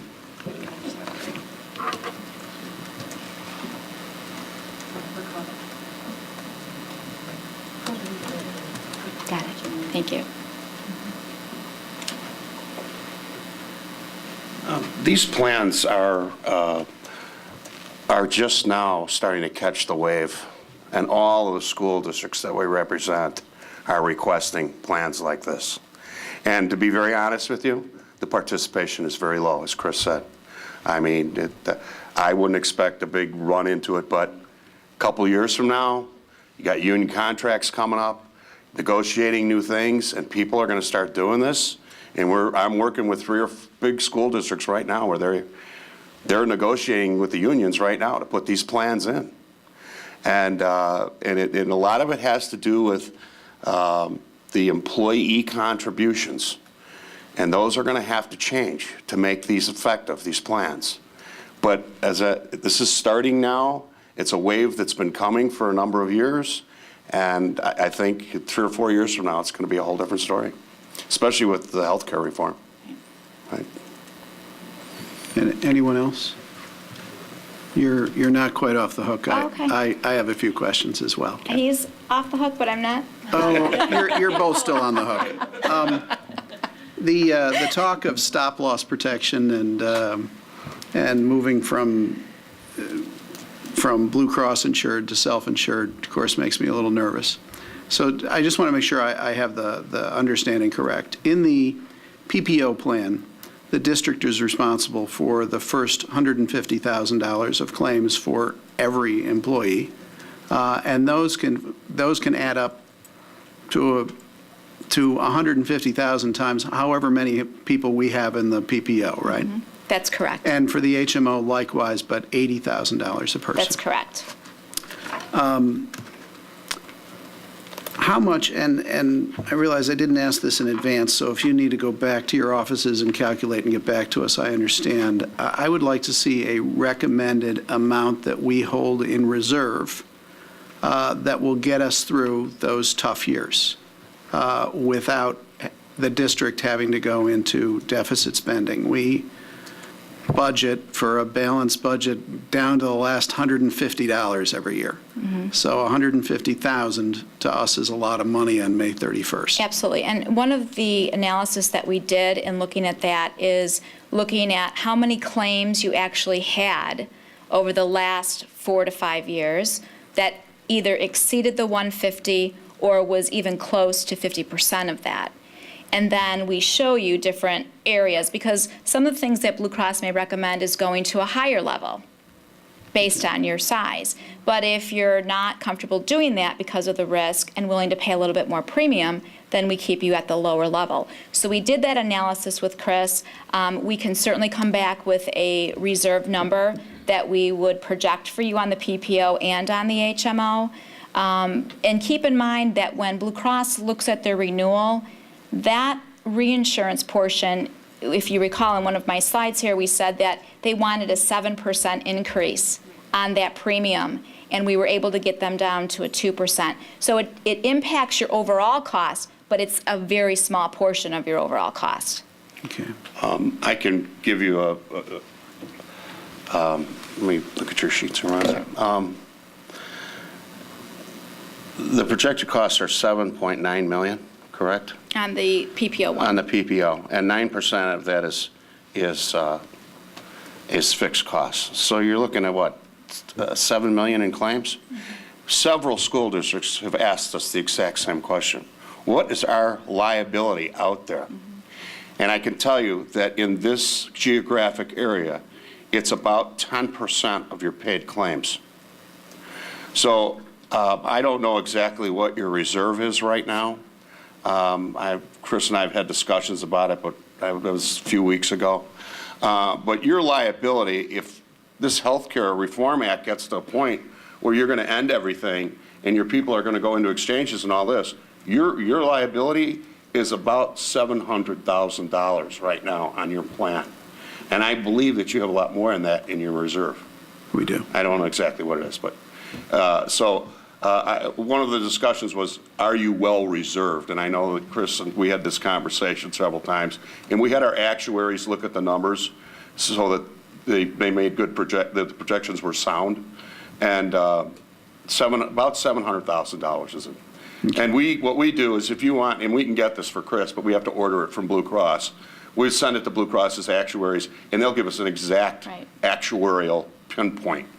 The last one I did was 9.8%. That was for Maine Township High School. Okay, all right. Thank you for that ballpark. And it's the very same thing with the HMO. Okay, and I'll leave that to between you and Chris Okay. about any calculations, and I'm sure Chris will be bringing that to the Finance Committee. The other question I have, I hear a lot about, in fact, while we were through the interview process, one of your competitors came and showed us what our tax liability, in their opinion, would look like under the Cadillac health plan test, and my understanding is we have a health plan that will qualify in 2018 as a Cadillac healthcare plan. I'm just wondering, I guess I have two questions. I guess the first of which is how does first, I guess, what do you think our projected liability, if our district looked exactly the same as it does this year with the exact same plans, the exact same number of enrollees, do you have any kind of estimate, or can you get back to us with an estimate of what would our Cadillac health plan tax liability be to the federal government? How much money would that be? Okay, sure. First off, just to give a brief explanation, the Cadillac tax comes into play 2018. And for purposes of your projections, what we did was we took your current rates today on the PPO1 plan. We projected 5% increases every year, which we think are pretty reasonable based on your history. And from that projection, we found that your family tier will hit the government threshold in 2017, which means in 2018, all you're going to pay the tax on is the family premium, okay? And that will come, assuming the same family count for your PPO1, it's about $154,000 in 2018. In 2019, it will hit both your single and your family. Remember, you have 3 tiers. So we're talking employee and employee plus 2. That number will be about $319,000 in 2019, excuse me. 2020 is going to be $510,000. So from 2018 to 2020, you're looking at close to $1 million in that 3-year period. Okay. Okay, that's just on And your that's just on the PPO, not the PPO1. just one of our 4 plans. PPO1, correct. Okay. And so that's assuming everything stays the same and you average 5% increases between now and 2018. Now, you could do projections of 10%, 15% increases, and that number will increase, obviously, in 2018. And the thresholds may change between now and then. So that's just a very rough estimate based on your rates today. Okay. And then my second question is, conceptually, what does a health care package that is not subject to the Cadillac health care tax versus our present offerings to our employees today? What is the difference between those 2 plans? Well, the statistics today say 1 out of every 8 plans by 2018 will be subject to the Cadillac tax. And your Cadillac tax is based on plans that provide lower plan deductibles, anywhere between $100 and $400, lower plan out-of-pocket expenses, and where the plan generally pays 100% of most expenses in network. It also takes into consideration the age and demographics of your group. So if you have an older group with lower plan deductibles and lower out-of-pockets, more than likely your premiums will increase.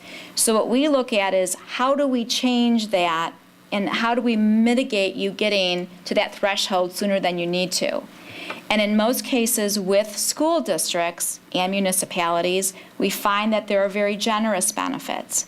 So the only way to really change that is to increase benefits, increase deductibles, increased out-of-pocket expenses, offer other plans to give incentives to go into a plan that has a higher deductible. So employers will be imposed to pay that tax, but we know that employers, most of them, will pass that back on to the member, whether it's in a way of contribution or for self-funded plans in the way of a surcharge, because it's a big number. And for many employers, that's an additional expense that if you want to continue to offer those type of benefits, everyone pays. So the only way to really exclude yourself, you won't ever exclude yourself, but you can stop the increase of how quickly you get to that threshold number by plan changes, contribution changes, things of that nature. Okay. And you'll one work of the with things us. we don't know, too, is with all the increase in benefits that have to be that are going on for healthcare reform that you didn't have before. And now they're going to drive your costs way up with all of these increase in benefits, so now they're going to tax you on them. It's kind of It's hard. it's tough to deal with it. So we're waiting for the Supreme Court to make their ruling and see what changes they make. Okay. It's going to be a big thing. All right, well, are there any other questions I should ask? All right. Mr. Bloom? I got one more just to follow up on. I mean, you said the reserve is 700,000. You said every 3 to 5 years you have a bad year. I mean, along with that reserve calculation, could you let us know maybe the last 3 kind of bad years that we had and how bad it looked?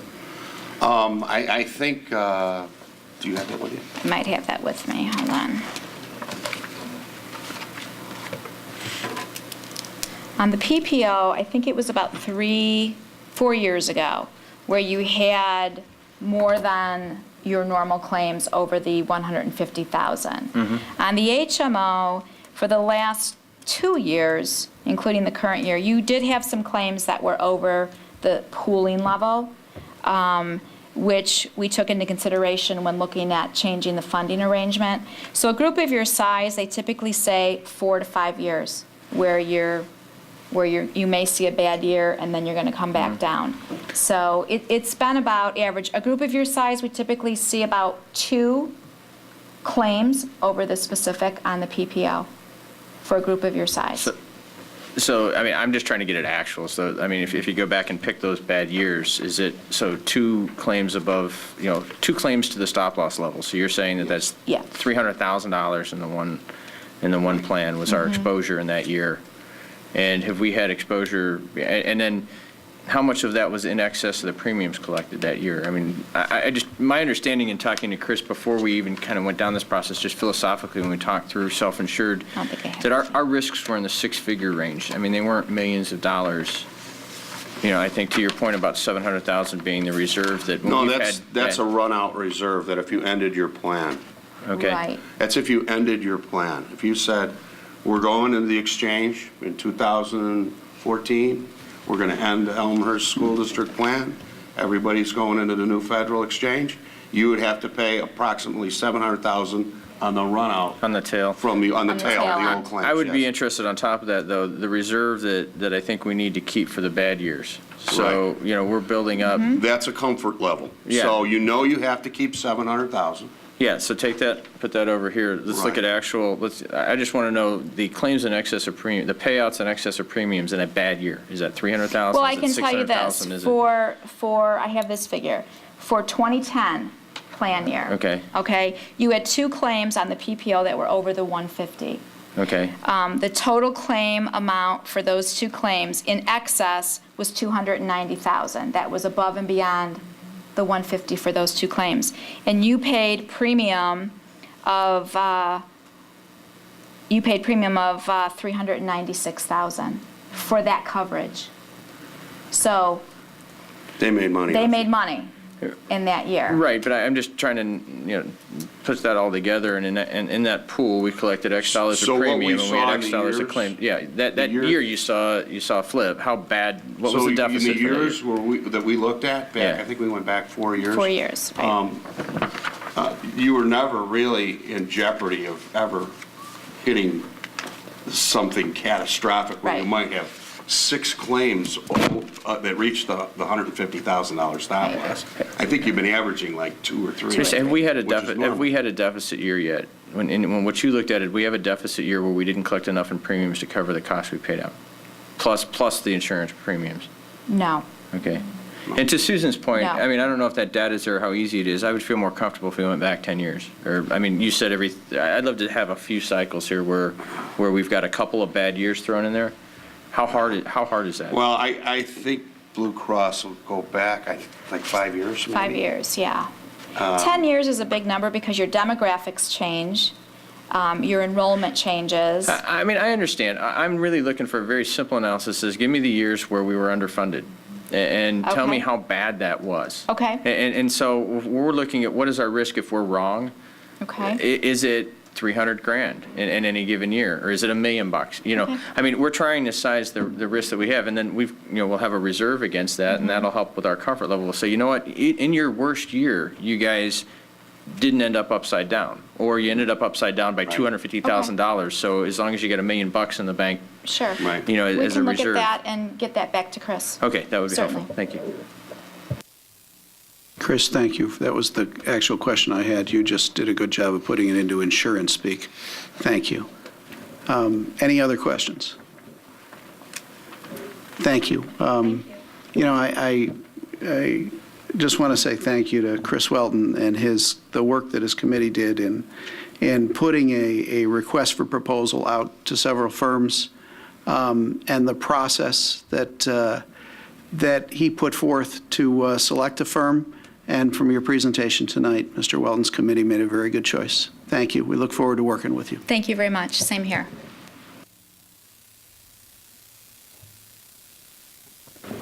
The next item under Superintendent's communication is student fees, and we want to present again tonight as a preview of a vote that will be requested on the May 8th meeting, proposal for student fees going into the 2012-2013 school year. So Chris Welton has worked with the administrative team, has worked with board members. We have discussed this as an administrative team for about a month now, and I think that we have a reasonable proposal to move forward that really tries to save some dollars for parents on the fee structure that, as compared to this year's fee structure going into the 12-13 school year. So with that, Chris will do a brief overview of our recommendation. Again, that will be coming May 8th. Thank you. I've spent a lot of time thinking about the student fee issue because I knew that last year when the increases occurred last year that we received some negative feedback, so we put a lot of effort into really thinking about our fee structure. And so the first thing I want to talk about is the registration fees by grade level. As you can see here, each grade level is seeing a decrease in the fees. The pre-K is going down from 88 to 75. The kindergarten down $13. The first through fifth grade down $4, and the 6th through 8th down $3. As far as the other fees, we spent a lot of time looking at the activity bus fees. And so in the K through 8, we looked at how many buses were offered after school at the middle school level. And we have 4 buses currently at the middle school level, 1 at Bryan and 1 at Sandburg and 2 at Churchville. At Churchville, they average about 40 students per day on those buses. So we decided that we would look at eliminating 1 bus at Churchville to offset the cost of eliminating the fees for the activity bus. And this was a even or actually a positive financial, slightly positive for the district. So but the good news is it would eliminate the activity bus fees for next year. Also, as far as the waiving of fees for students receiving financial assistance, we have decided to move instrumental music and vocal music. Those fees will be waived if the students meet that criteria for financial assistance. And the thinking on that was that those programs are core curricular programs where at least a portion, it's a co-curricular, meaning during the class day and after school. So those are the major changes that, or the only changes that we had, we are proposing for the 12-13 fees for K through 8. So next, I will briefly talk about the fees related to York High School. Currently we have an activity fee, a $10 activity fee that's charged to all students that gets students into all home athletic games and the TOSH tournaments, does not include IHSA tournaments, and 2 theater productions excluding the musical. And then we also had a $10 per club or activity fee. So we're proposing that we combine those 2 fees to a $20 fee for all students, which will allow them to get into the home athletic games and the TOSH tournament and the 2 theater productions, and they can participate in as many clubs or activities as they wish. This $20 fee covers both of those things. And the $20 fee will be eligible for being waived for students receiving financial assistance. The other change here is we are proposing to increase the fee for driver's education from $156 to $245. And that $245 is to cover the net cost of driving, 100% of the net cost of the driving portion, or also known as behind the wheel. So there's $129 of net cost related to that portion, and 50% of the classroom portion. And then we currently have 4 activity buses, late run activity buses. We are going to eliminate one of those late run activity buses, and that will offset the fees. And so we will eliminate the fees for activity buses. And like in pre-K through 8, we will have the music, the vocal music and the instrumental music fees waived for students receiving financial assistance. So those are the major, or the changes to the fee structure for next year. Any questions for Mr. Welton? Maria? Thanks, Chris. I think I know you guys spent some time talking about fees in committee, and I know that your team has been working on it, and this has been kind of an ongoing discussion. Finding the balance between what offerings we can offer for free as part of our public education and what things we need to charge for.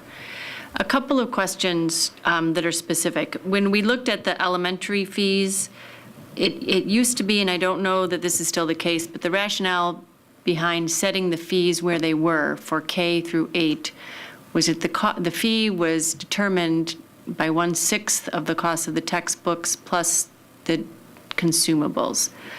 I don't know if you had heard that ever before, but that's traditionally how we've come up with those fees. And I don't know if that fee structure that you showed us where we're reducing fees, which I'm happy about being able to reduce fees, just want to make sure that we're covering our costs for materials. Is that still true? Yes, that is the formula we used, and we didn't change that at all in making these calculations. Okay. I'm anticipating looking forward 4 or 5 years when all of our kids are going to be using iPads, and we're not going to be expecting to charge them fees for textbooks because they're going to be using them electronically using a $15 book. So if we add up the $170 over a couple of years, you're going to be at the point where we've paid for the device. So it's just something that I want to make sure that we're cognizant of the structure and how we determine these fees, and as we make a transition in several years to maybe a different platform, that's something that we're looking at and thinking about. I'm really thrilled to see that our performing arts instruction, the vocal music and instrumental music, are being considered for fee waivers for those students. I've always believed that those were academic courses. We take attendance, we give them grades. There's significant investments in time that they actually contribute to those classes, so I'm very happy to see that those have been added. And the other thing that I wanted to ask, last year when these fees were brought about, the board had asked that we attempt to track the effect of these fees, particularly in athletics. We talked about activity buses. We talked about charging for orchestra and vocal music at the high school. We had charged for those 4th through 8th grade, but we had never charged before at the high school. And I'm wondering if we have any good data on what happened to participation levels through, for the athletics program, as well as a couple of the programs where the fees were significantly raised. Do you have any information you can share with us on? I did gather all that information. I haven't quite got it into a format ready for the board, but I could definitely get that ready. We've gathered all the information from the principals, so I have it. It's just a matter of getting it all together. Okay, I think that would be very helpful for us to keep things in perspective and understand the implications of the fee decisions that we're making. The other thing that we had talked about when we talked about the athletic fees and the 4 tiers that we had for athletics, we had talked about challenging the athletic department to see if there were ways. I believe that the rationale behind those fees were determined based on, I think it was 20% of the cost of offering that particular sport. And we had some data from the athletic director that gave us the expenses for each of the sports, and we came up with a formula and came up with those fees. And I'm very interested to see if we've been able to do any cost containment and possibly reduce some of those athletic fees for our student athletes.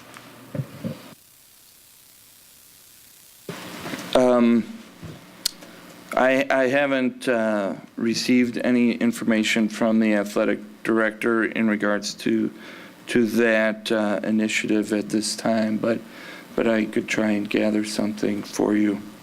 I would remind the board that that we recommended as part of the budget cuts that the athletic costs would be reduced through the elimination of assistant coaches. And we have decided, I believe, as part of our budget reduction, to capture that to offset our budget reduction fees. So, that was something they were contemplating either way. So we have captured that and taken that fee. We can certainly go back to the administration and see if there's other areas that they can reduce. But, in fairness to the athletic department, they have taken a significant chunk out of their budget with that budget reduction. I will say I happen to have a child who plays lacrosse, and the fees for lacrosse were outside of this structure. And we were $485 for lacrosse last school year, and this spring we're down to $285. So somehow they were able to find some significant savings. And if that's something that, and I can't begin to explain how exactly that happened, but if there are opportunities for us to reduce the cost to our families for kids participating in sports, I totally acknowledge, Mr. Pernell, that we've asked to, cut back on coaches and cut back on stipends. But I do think that the board sat here and said if we had to increase these athletic fees, we really wanted to challenge the administration at the high school to get every last nickel out of those programs that we possibly could to help with our families. Any other questions? Mrs. Durrani? Do we have any idea what the projected influence on our budget is going to be from this, what seems to be a reduction, mostly a reduction in fees? We've raised the driver's ed, we were going to have an admission activity fee. I'm looking at York now. Many of the grade school ones elementary school are based on cost, but do we have any idea what the net effect on our budget is going to be? I'm presuming we're going to bring in less in fees. or projected to bring in less. I mean, we never know what we're going to get because a lot of them are based on usage. That's correct. So it would be difficult to estimate at this time. We tried to look at, in talking about the high school, the activity fee and club fee, we think that'll project to a increase in revenue slightly.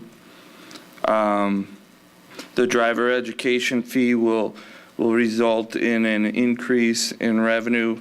I haven't quantified that number. I could do that. The activity bus fee decrease is going to decrease our revenues, but we are also going to decrease our expenditures by eliminating the late activity bus. The waiving of the fees for music and vocal will be a decrease in revenues by the low-income students participating in those activities.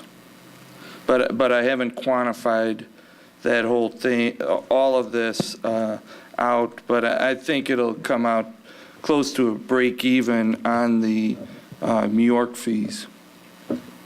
The only additional fee, Chris did do a calculation, and it's hard to calculate, but we're trying to calculate based on the waiver now for instrumental music and choir for those students, what that cost could be. That's tough to calculate because we don't know exactly how many eligible students would be taking those classes. But a worst-case scenario, I believe, Chris, the number was 17,000.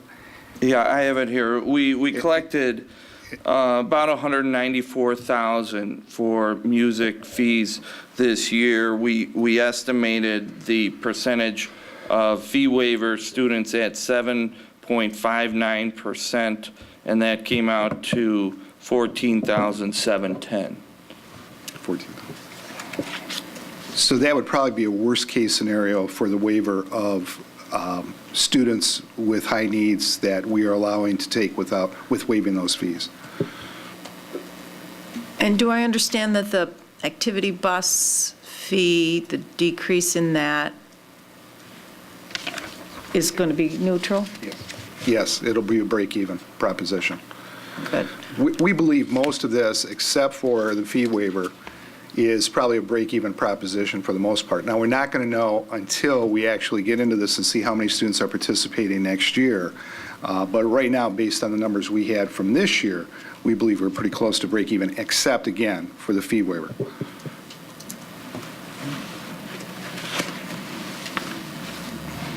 Stufen.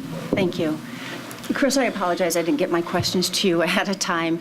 But I know that Ms. Hirsch had indicated a little bit of what the rationale was for our fees. You know, is it based on cost of running the business, you know, rental fees and all those sorts of things.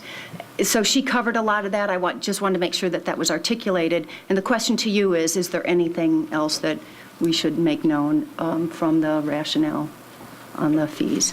I mean, how we look at the cost. Similar to what we said at the grade school level, the K through 8, it's consumables and 1/6 of the textbooks at the grade school. A lot of the course fees at the high school are about paying for consumable goods in the classroom. For example, you know, the foods class, they cook food. So the course fee of $25 for that is supposed to offset the food costs, similar to like a woods class would be the course fee is to offset the woods and things used in the class.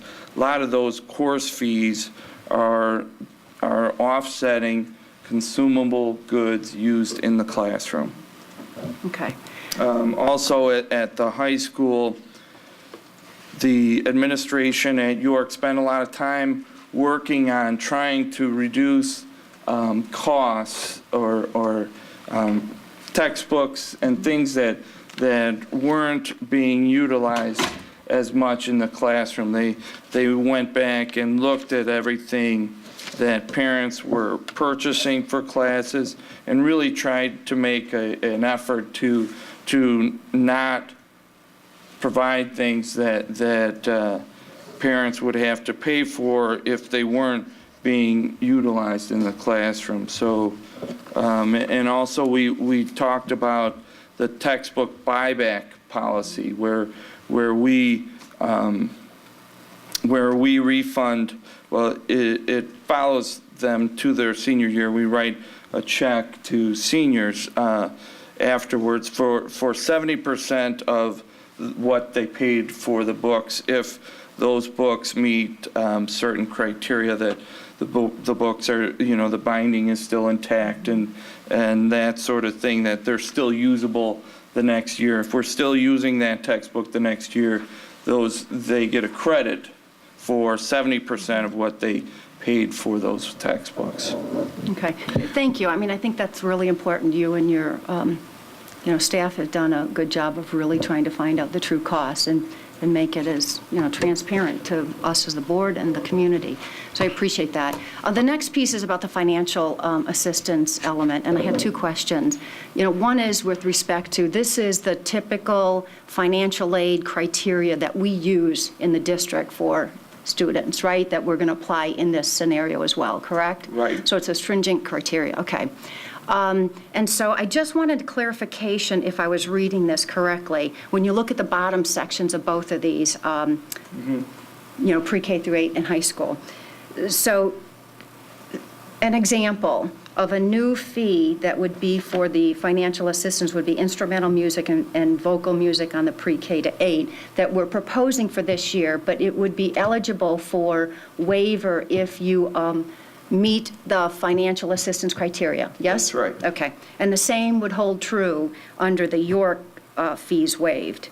The items, for example, instrumental music again. Yes. If I see, okay. And vocal.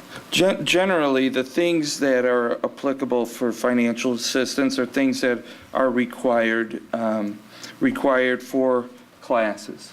Core education.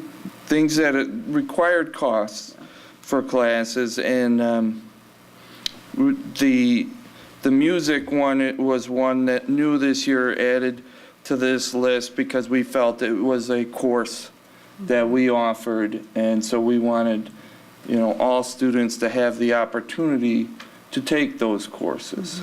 So that in different from an extracurricular, it's one of our classes during the regular school day. Right.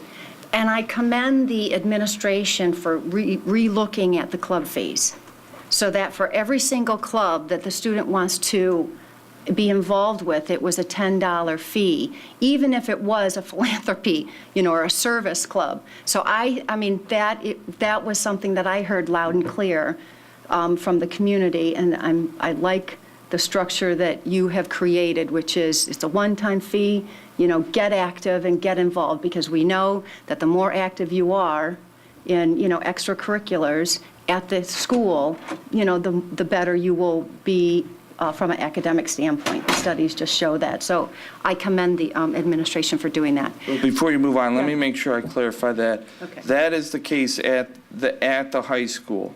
We still have a club activity per club charge for K through 8. And the reason we differentiate it is that there are lots and lots of offerings at the high school level, and we felt that this structure definitely encourages participation, where at the elementary and middle school, there wasn't as many offerings and not as many participants, where that switching to this type of blanket fee would make sense. Right. And I spoke with the principals in the elementary level and at the middle school level, and switching to a blanket fee didn't make sense for them.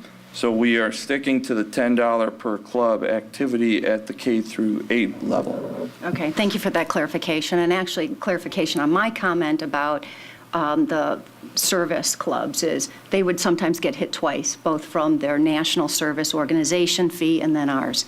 So that was really the specific issue that would come up. I guess what I'm looking at is from this fee structure, and this might be too premature, for an answer, but I'm going to put it out there anyway, and the financial assistance. Since we increased fees last year, the YSET organization was created to offset some of that. Does this mitigate it, or have we not taken it to that step? I think this definitely mitigates it as far as the instrumental music and the vocal music. The biggest area that we have not mitigated that it would be in the athletic fees area. So there still would be a need for YSET related to athletic fees. And that would be high school and middle school from an athletic standpoint, since we're doing the clarification between the two, right? Well, okay. Both, Yep. yes. Okay, the need, okay. I have two more questions. Also for textbooks, though, because YSET did offset the cost of some students' textbook. And while I think parents are going to see a reduction in the fee cost related to textbooks next year because of the administration working with the staff to eliminate new additions as often as we do and making more conscious decisions. And also the 70% payback, that changing that criteria will, I think, give more money back to parents in the pocket. But I still think the textbook fee, I think some parents are still going to be requesting YSET for help with that. Okay. Yeah, thanks for reminding me the 70% textbook payback is a great creation that you've proposed. The last question that I have is with respect to when you reduce the activity bus, one at the middle school and one at the high school. Do we know yet the impact of that?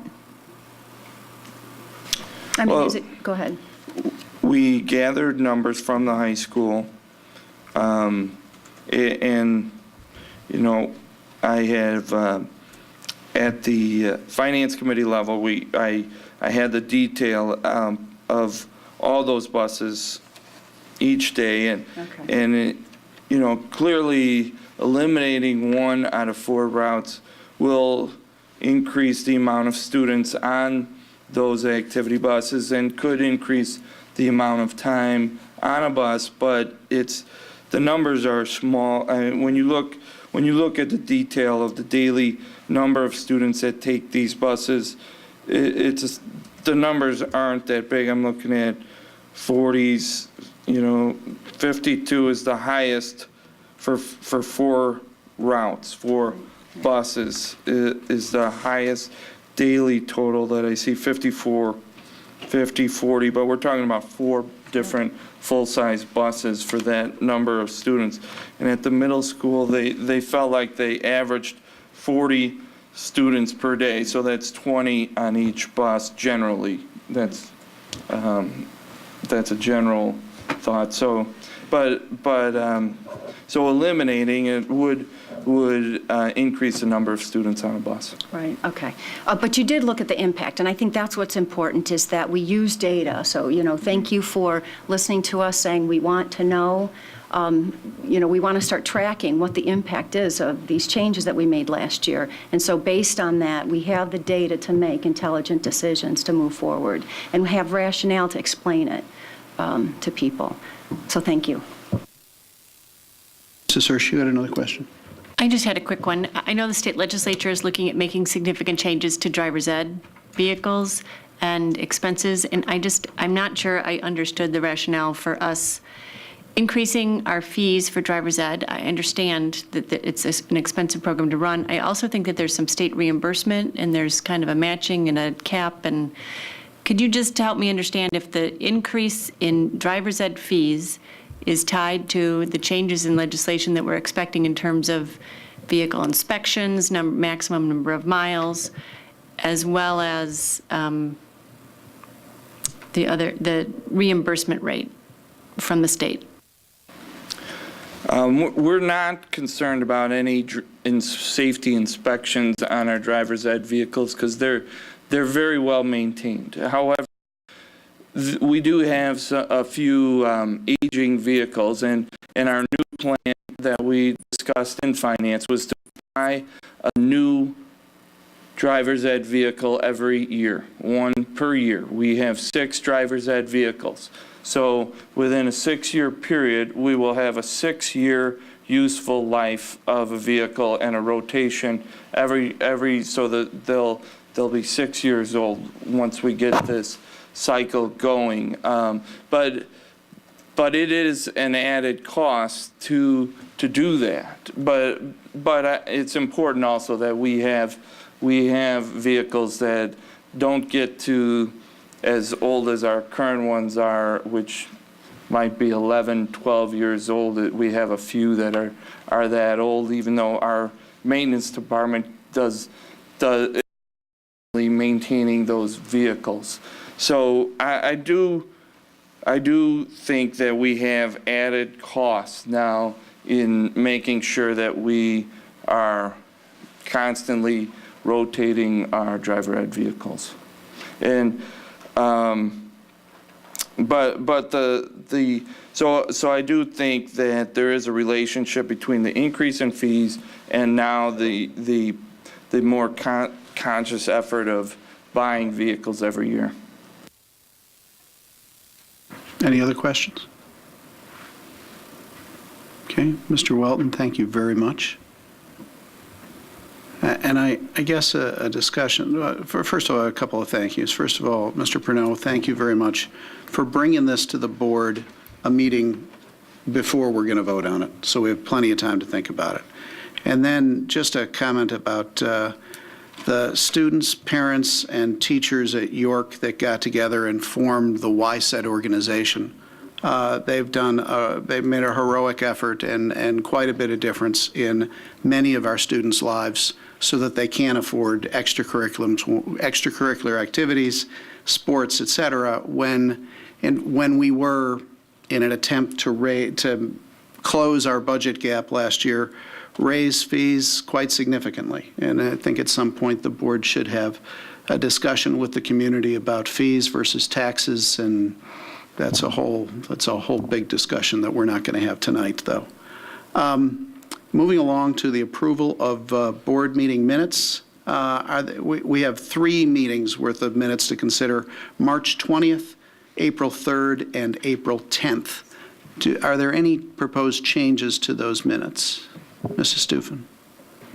For March 20th meeting minutes, I'm going to say page 11, Ellen, where it talks about board improvement update. The sentence is, the survey questions are assessing how well we are working. It should read, strike working and say accomplishing our governance priorities. The only other item I have, when you're ready, is April 3rd's meeting minutes. I'm sorry I didn't make a note. I'm sure it's board improvement again because I'm referenced, oh no, it was a comment. And it says she referring to Mrs. Stufen, she wants the board, and that should be stricken. It was the high school administration to,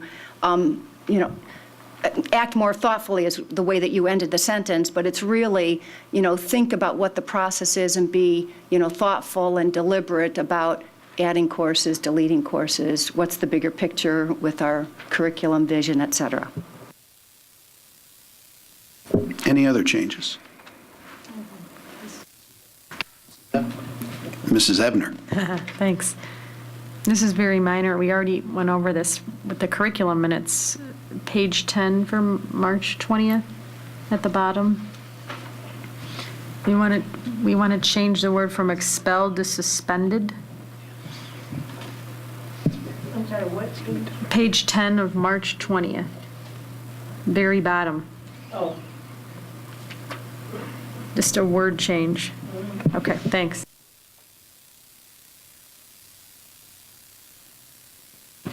Any others? Do I hear a motion to approve the board minutes? I move to approve the board minutes, meeting minutes. I don't remember the 3 dates. From March 20th, April 3rd, and April 10th. As amended, right? As amended, please. All right. All right, motion by Mrs. Stufen, a second by Mr. McDonough. This only requires a voice vote, is that correct? Okay, all in favor? Aye. Opposed? Motion passes. Next is board committee reports. And I will do the Finance and Operations Committee. And I have, or actually, with Mr. Welton out of the room, may I just suggest that we go out of order until he returns and talk about the Performance Management Committee meeting? Would that be okay? Performance Management Committee, wow, met April 12th. We had an ongoing discussion about district performance indicators and really spent some time ensuring that all the things that we're looking to measure map into the board governance priorities. So this has been an ongoing conversation. There are a couple of things that we identified as things that we wanted to put forth to the rest of the board for consideration. So under student learning and achievement, we identified there's a lack of a writing achievement indicator. And the concern expressed was that if we look at all of the curriculum indicators, there's nothing in anything that was really focused on improving our students' writing skills. And it is costly to implement a writing assessment, but it was something that we were, I guess, challenging the administration, Dr. Charles and his team, to see if there was some way that we could attempt to capture the relative importance of writing instruction within the district. There were a couple of other things that we've been honoring, things that we've been recognizing, things that we value, National Merit Scholars. We had talked a great deal about professional learning communities and how we assess the status of the different professional teams within the district. Dr. Charles had presented at a curriculum meeting a tracking tool that allows us to, each team working with the building principal, to come up with an assessment on a scale of 1 to 9, where the team is in their effectiveness and their maturity, I would say, in being a high-performance learning community, learning team. And so that was something that we were looking to add in terms of an indicator, again, feeling that indicators are things that we're going to be asking the entire organization to be tracking. And if it's one of the most important things that we believe in terms of having our teachers operating in high-performing teams, that we should measure it. Behavioral referrals, we were looking for a little bit further definition in terms of what types of behavioral referrals we would see at the different grade levels and the resolution. In operations and organizations, we had talked in transportation about student time on the bus, and I guess this is an on-time delivery, I guess, of students, but it's really thinking about the level of service that we're providing. We've struggled with bus routes, how many we have, is it worth having 2 after-school bus routes? And I think the district performance indicators that were brought forth were how many miles we traveled, how many bus routes we have. But I think we were trying to change a little bit to have the focus be on the things that we want to make decisions on. Board governance, we added board member professional development, our investment in time and going to the conference in November, and ongoing professional development for board members. In communications and community relations, there were a number of things. The DPIs that are there are really focused on kind of our communications organization and reaching out. And we were looking to determine some way to measure parents' satisfaction with the tools like Power School, report cards, parent-teacher conferences, and actually collect some feedback from the school liaison program and seeing how effective that program has been. So these were areas that we wanted to tee up for consideration under communications, community relations. In culture, we had talked about satisfaction with the mentoring program for our staff, as well as the PLC tracker that I had talked about, and as well as getting some feedback from our new teachers and their orientation and their indoctrination into the district. In financial planning, we had added a metric where we have been, for the last 2 years, achieved American School Business Officials Achievement for Excellence. We thought that was something that was important to the organization and continue to track that and add that. So that was really the discussion about DPIs. Moving forward, we're anticipating that we'll have part of our board retreat, which we need to get some dates around in June, to spend some time going over all the district performance indicators, looking at our current state, if you will, and where we are, and setting some goals in terms of what we would like to achieve in the next 3 to 5 years. And the second area of discussion was really district job descriptions and getting a handle on of all of the different types of employees that we have, how covered are we in terms of accurate and current job descriptions to ensure that both the administration as well as the employees feel confident that they have a good, solid understanding of what their job responsibilities are, that they're current, they're up to date, and that we have covered all of the different types of jobs within the district. That's primarily the meeting that we had. Are there any questions? Yeah.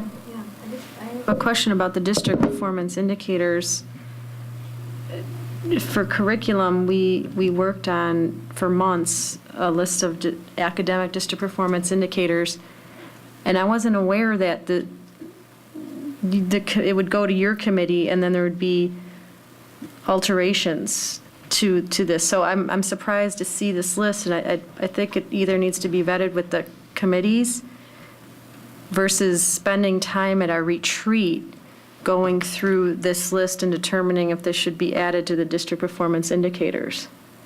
But we can do that in committee because we have so much to do in the retreat. These were considered, what we did is we took the board priorities that we set off at the beginning of the year, and we looked at each of the individual sub-items that we had set. So when we looked at curriculum, we looked at all the different areas. Some of the things came up, so these are additive, these are not, and these are things that are for consideration. So will they go back to the committee and we can work on that over the next month? Or yeah, we feel like what this would the protocol be? How are we going to use the minutes? It's a very iterative process. So what we were trying to do in our committee was identify what gaps we had. So these were some of the gaps that we identified.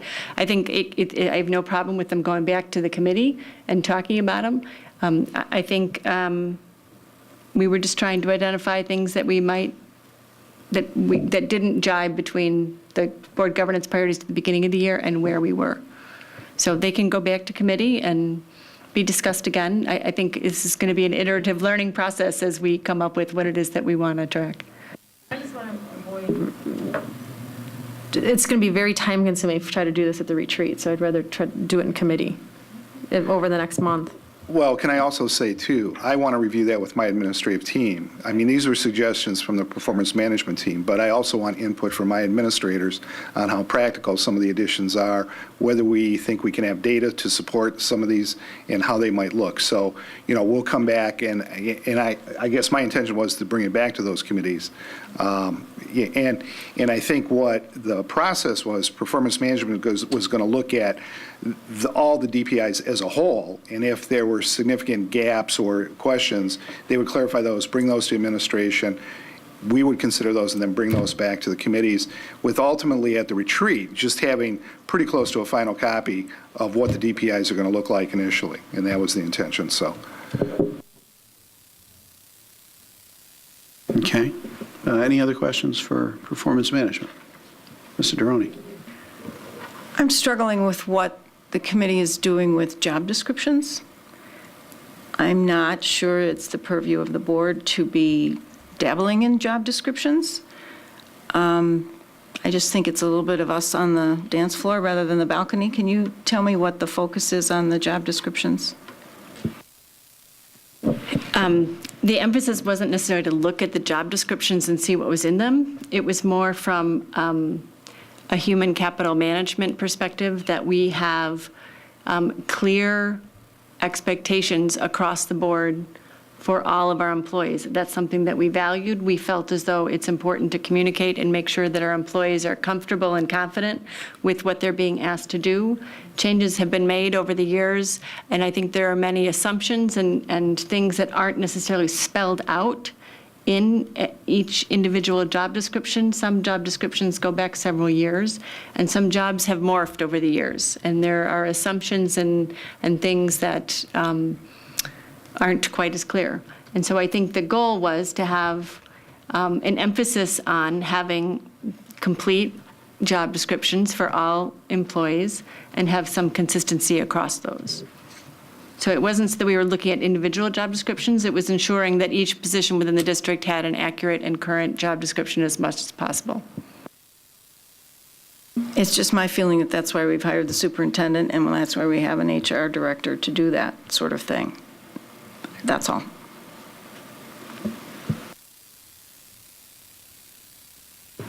Any comments on that from the board?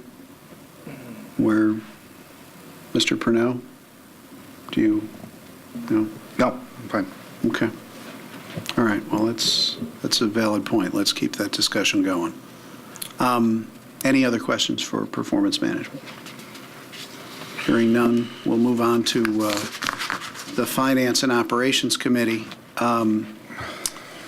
which I am going to ask Mr. Welton, Mr. McDonough, and Mr. Bloom to help me out here, because in my haste between getting off the train, changing my clothes, and coming here, I've left my notes on my counter at home.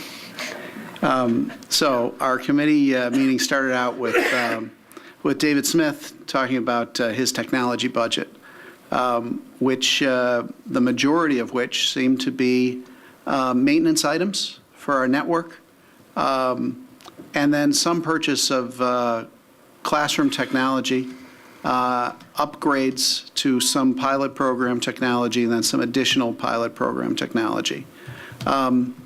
Mr. Bloom suggested that kind of a division of how we're spending our technology budget this year be categorized into maintenance, cost savings initiatives, and technology enhancements, so that and then put in our budget at a glance document, which we thought was a good idea, because I think it would help the public, understand where their resources are going, and may also highlight the amount that's just going into maintenance as opposed to new things to enhance learning, but that is just the state of our budget. I'm going to the next thing we talked about was March financials, and our meeting was the 8th of March. Things have already changed, so I'm going to hand this portion over to Mr. Welton. Our initial report was how much the state owed us, but in the last few days, some checks arrived in the mail. So let me turn it over to Mr. Welton. At our finance committee, we talked about the state, how much the state owed us as of March 31st, and at that time they were basically 2 quarters behind on quarterly mandated categorical payments. This week we've received 1.1 million, so we were at 2.4 million. We received 1.1 million, so we are currently owed approximately 1.3 million from the state. The state is about 4.5 months behind schedule. So the payment that we received today and yesterday were scheduled for December 30th. But this is the 4th quarterly mandated categorical payment that we received this year. And as you know, the budget we had only budgeted for 3 payments. So this will result in a favorable variance at the end of the year for our 2012 financial statements. We also discussed the 2011 property tax extension, new growth, and particularly as it pertains to the Elmhurst Memorial Hospital property.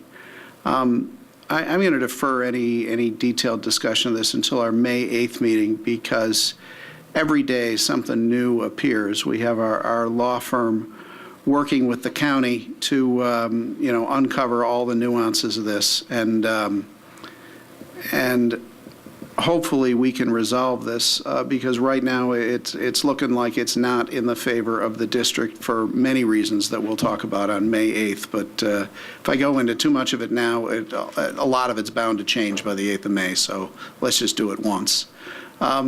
Mr. Welton also walked us through the student fee proposal that you've seen here tonight, so I won't spend any time on that. It was the exact same presentation. And then our last item was a status report on our facility usage meeting. We've invited all of the entities that rent the school district's facilities from us for various activities to come to a meeting and talk about the fees that we've charged them in the past, versus what our actual costs look like. And we're purely reaching out to the people who use our facilities and explaining to them what our finances, in terms of what our costs actually are versus what they're paying. And it should be, and that meeting will be Monday, April 30th at 7 p.m. And I do want to point out that Mr. Bloom will be moderating that meeting. Yes, you may. And one thing I would encourage, beyond just the folks that rent the facilities, but anybody that uses them. I mean, for instance, there's some baseball teams which there's not necessarily rental agreements in place with, but I mean, this is intended to talk about our costs and the fees that go with it, but also, the reservation procedures and priorities and things. I mean, to basically look at the entire program about how we manage the facilities with, and the goals and objectives that we have for the facilities, including 100% usage with our community. So it's a general customer discussion. And so I would encourage anybody that uses the facilities to come and join us to share their perspective. And that was our entire meeting. Moving on to the superintendent's consent agenda. Oh, I'm sorry, Mrs. Gironi. I have a question for the Finance Committee. What's happening with TIF? What's happening with the intergovernmental agreement review? Right now, the city has hired their consulting firm for phase 2 of their TIF project. That consulting firm is currently doing their work, and the city feels that they'll have things to talk to us about once their consulting firm is done with that study. And in their estimation, that is this summer to early fall before there's really anything substantial to talk about. Meanwhile, on the intergovernmental agreement, we continue to do our homework and get a full understanding of that. And then as part of those TIF discussions, we'll bring that into those discussions simply to make sure that everybody is living up to their parts of the agreement. So we have heard back from the city. The last time I tuned in was the city was going to come back to us. It was a Finance Committee meeting early in the year, I think, with their understanding of what that agreement meant, because suddenly there was disagreement on that. And has that happened? That Finance Committee meeting I did not attend, so let me defer to Mr. McDonough. I think Mr. Welton has exchanged some received some documents from the city. Is that right? Historical documents that can help interpret the extent of the obligation and how it should move forward. There's supposed to be annual meetings, an annual discussion between the city and the school district, and that's kind of preparatory to those discussions taking place. But some You're not talking about the documents joint annual review meeting? No, not the JRB, the Joint Review Board. That meeting is something separate. This is a meeting, it's called out in one of the sections of the intergovernmental agreement, where the city and the school district sit down and talk about what things look like, what the numbers look like, what the surplus is going to look like when the city begins paying it, when the expiration, I believe, is 2014. I think it's 2015. 2014-2015 fiscal year of the city, I believe. Might not the outcome of that meeting influence the way the city would go forward on TIF in the future? I mean, we've never had that meeting. it's definitely time to start having those meetings. I'm sure we can reach out to them and ask them to get together with us again. But in terms of discussion of any new TIF, it's clear there's not a whole lot to discuss with them until their consultant finishes phase 2. I believe it was 1 or 2 city council meetings ago where they just authorized the budget to spend the money to pay the consultant to start their work on phase 2. And what is the outcome of, what is that consultant going to deliver?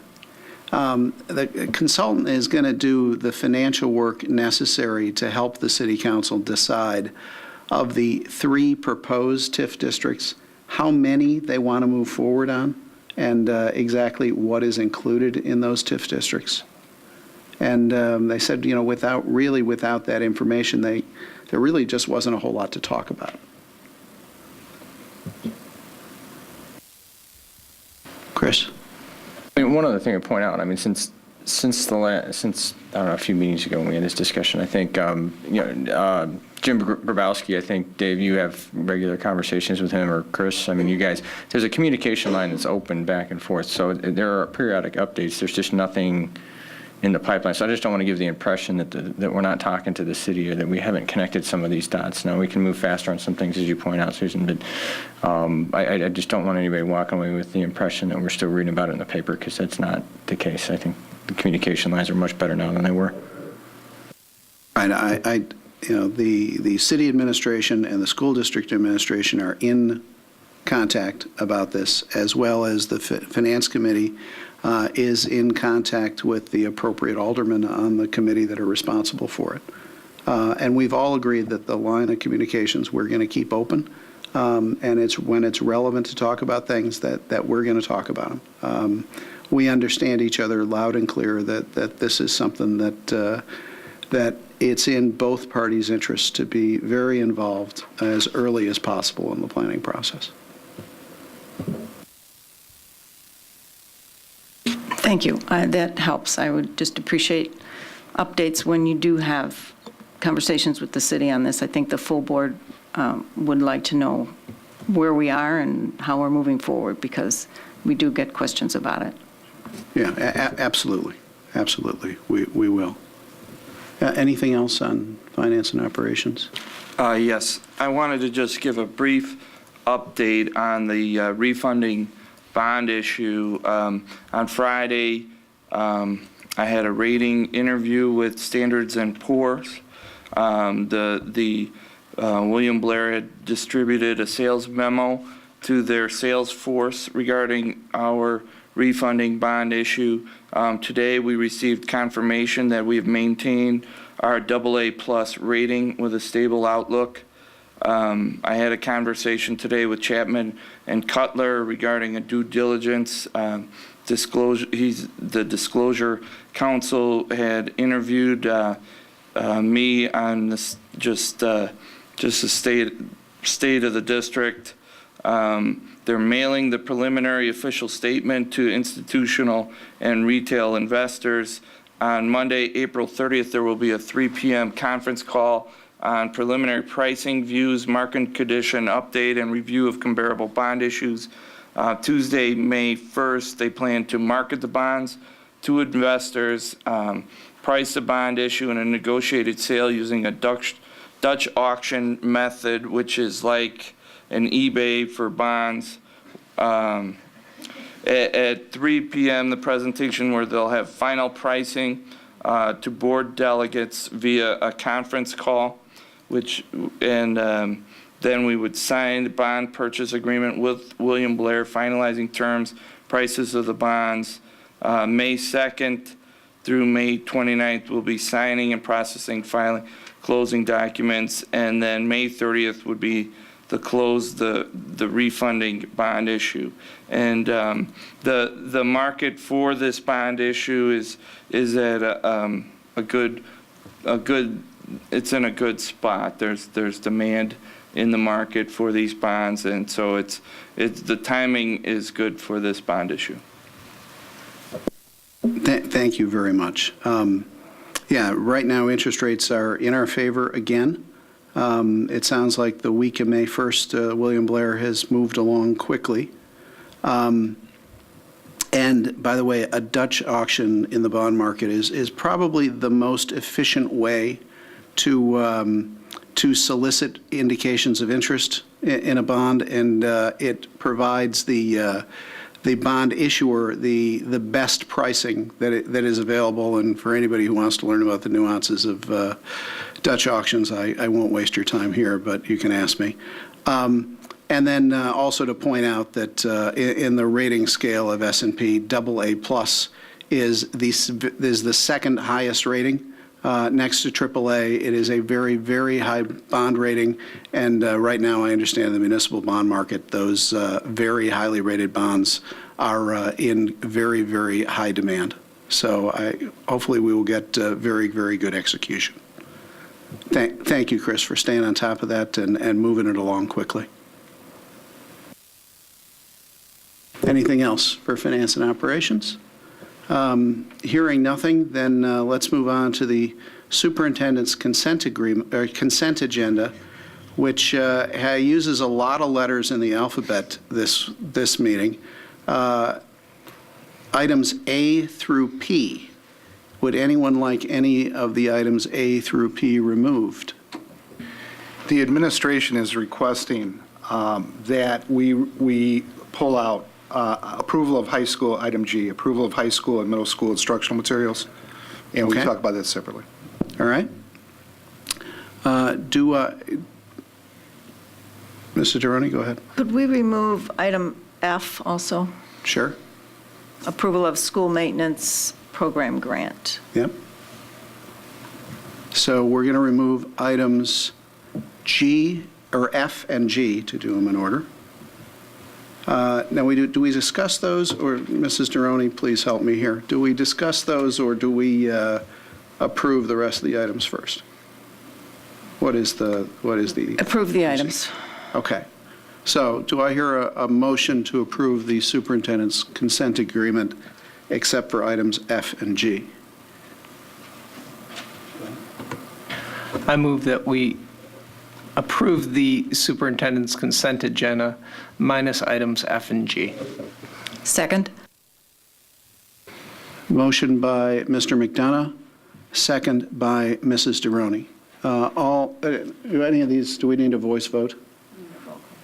Do we need a voice vote? Okay. Ellen, go ahead. Roll call vote, thank you. Mr. McDonough? Yes. Mrs. Droney? Yes. Ms. Stufen? Yes. Mr. Bloom? Yes. Mr. Collins? Yes. Ms. Hirsch? Yes. Ms. Ebner? Yes.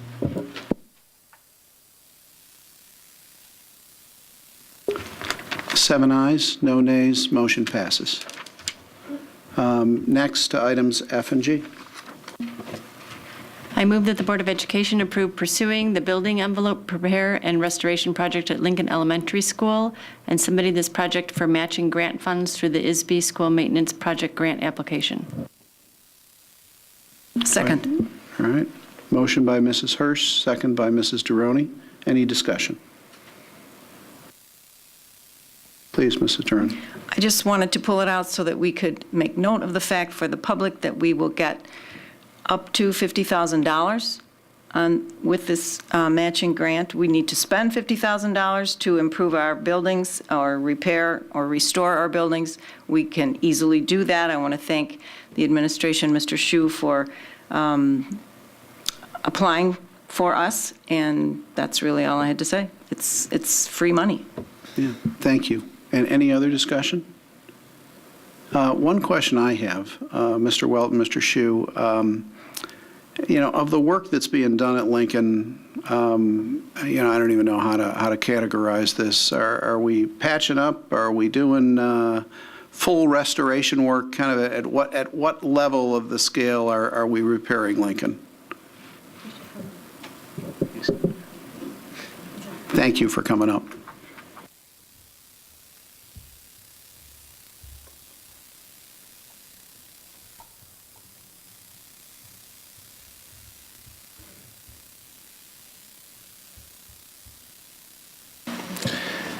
Yeah, if you recall, the building envelope study performed by Structure Tech identified the immediate and failed concerns at Lincoln School to total an estimated budget number of around $400,000.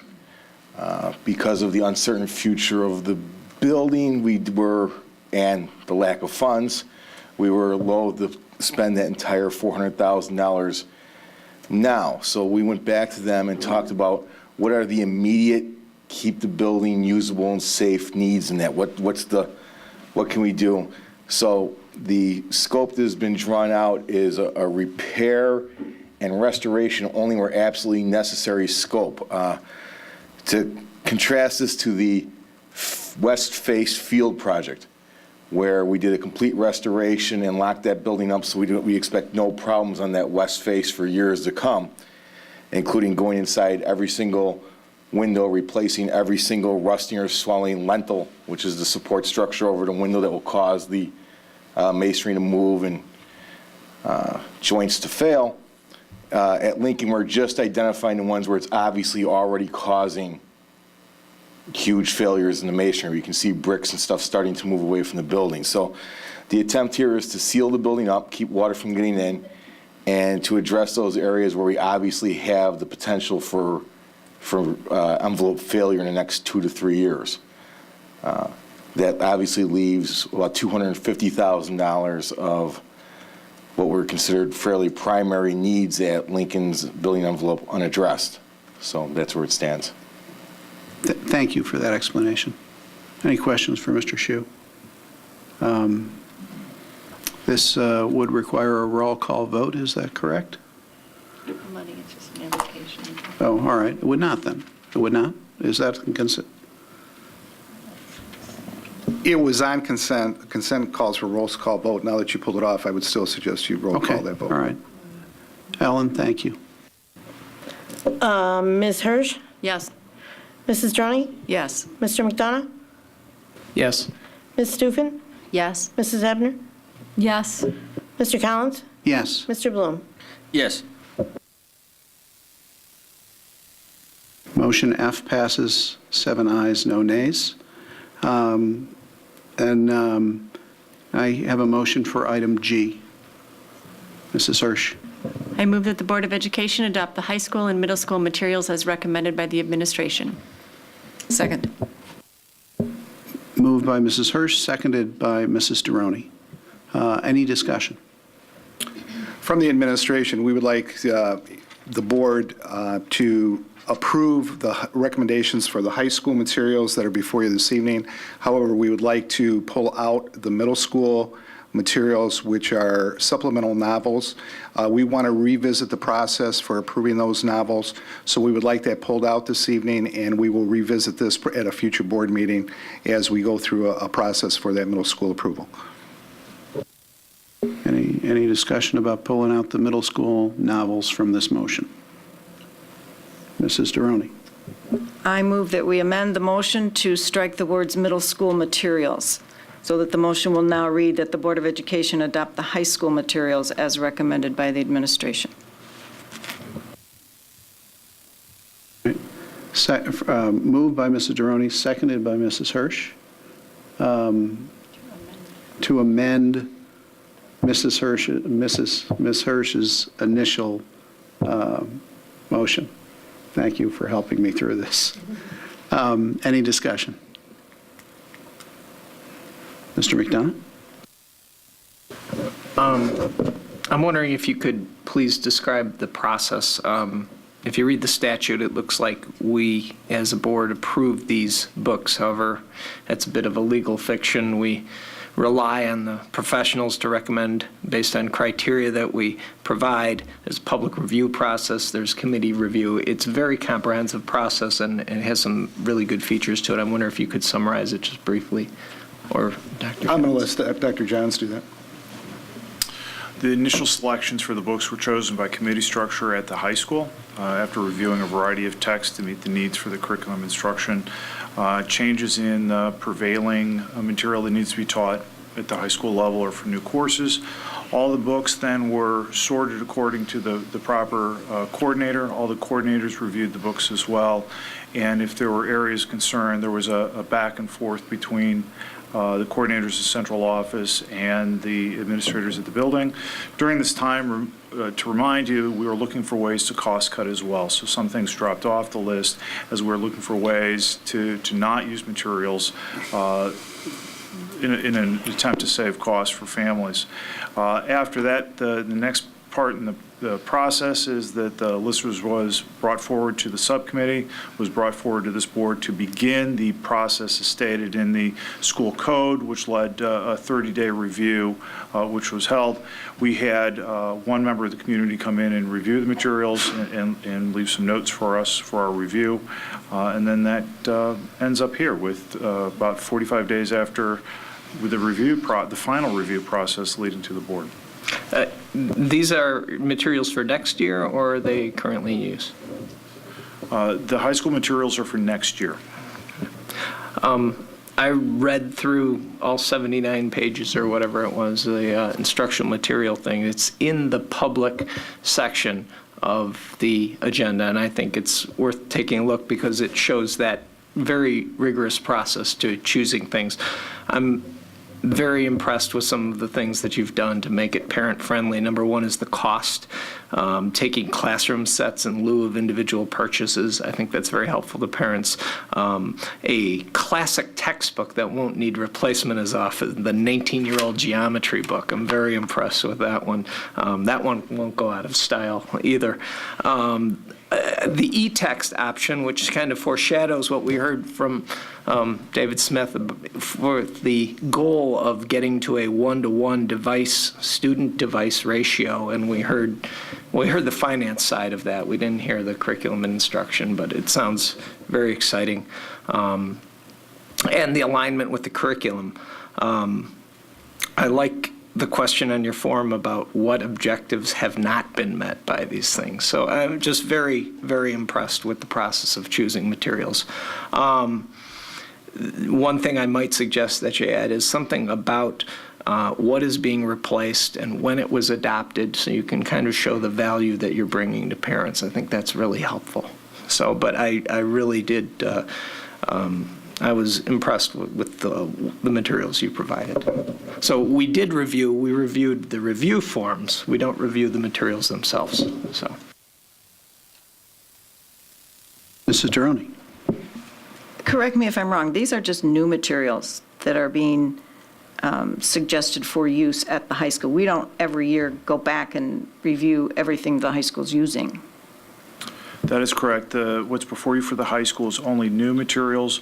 We're in the process of encapsulating the materials that had been purchased in the past and bringing those that had not been reviewed and cleaning up that part of our past work. So that is future work that will be coming.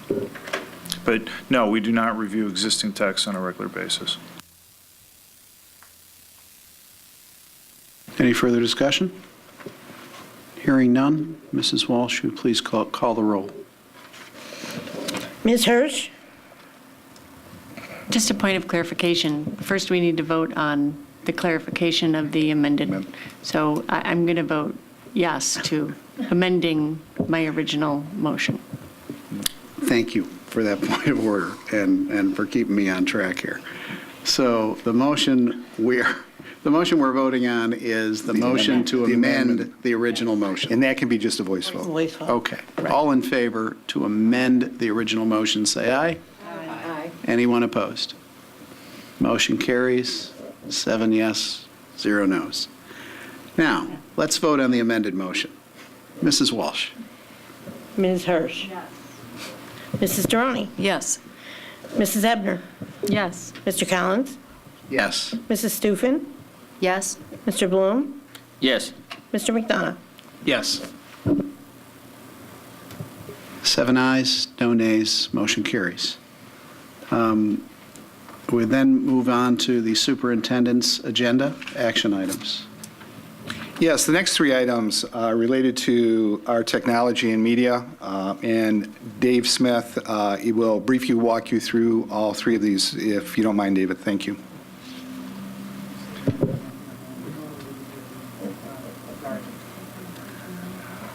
Okay.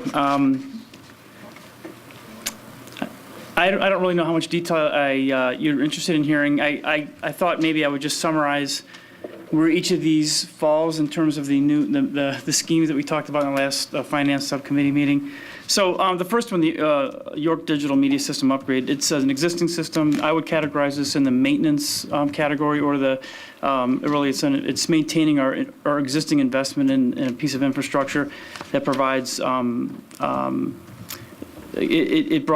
digital broadcast system for York High School, and it's used daily. And actually, the use of it is extending over time. They're starting to use it for more and more things. If you walk through York, you'll see some signage now with other announcements and things that are being played throughout the day. So this recommendation is to invest in a server and some software upgrade, professional services to enable us to continue to use that probably for another 5 years or so with this investment.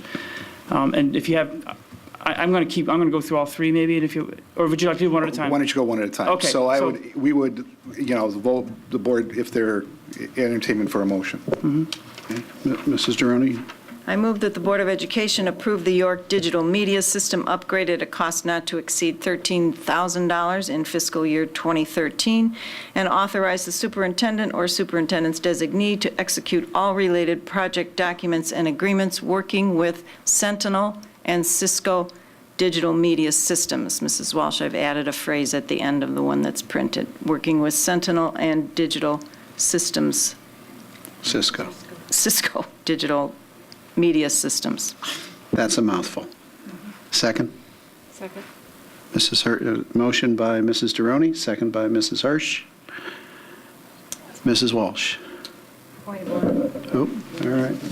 Oh, thank you. It's well past my bedtime. Any discussion? Thank you again, Mrs. Deroni. Please. Only to say that this was presented at the, whatever committee that was. What committee was that? I've been trying to go to them all. Finance subcommittee. And explained in great detail, and the synopsis here is just brief, but it's something we need to do. The upgrade really needs to be made. It is the backbone of our entire network.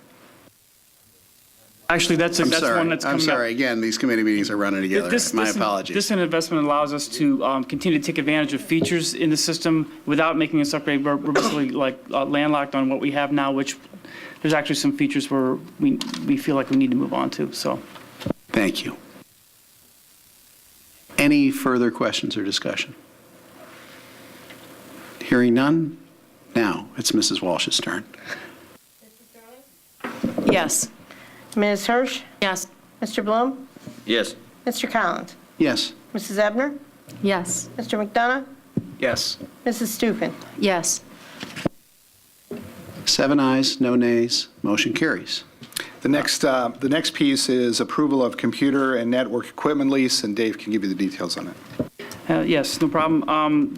This has two aspects to it, one of which was you alluded to a minute ago, the network equipment, which is our core switch, which means it basically is the heart of our network. Everything that passes through all of our buildings and all of our data processing goes through this switch. The switch that's being replaced is 10 years old. It was put in York with the renovation in 2002, and it's no longer supported by Cisco after November. So this would be, I would say, a mandatory maintenance expense that we need to take on.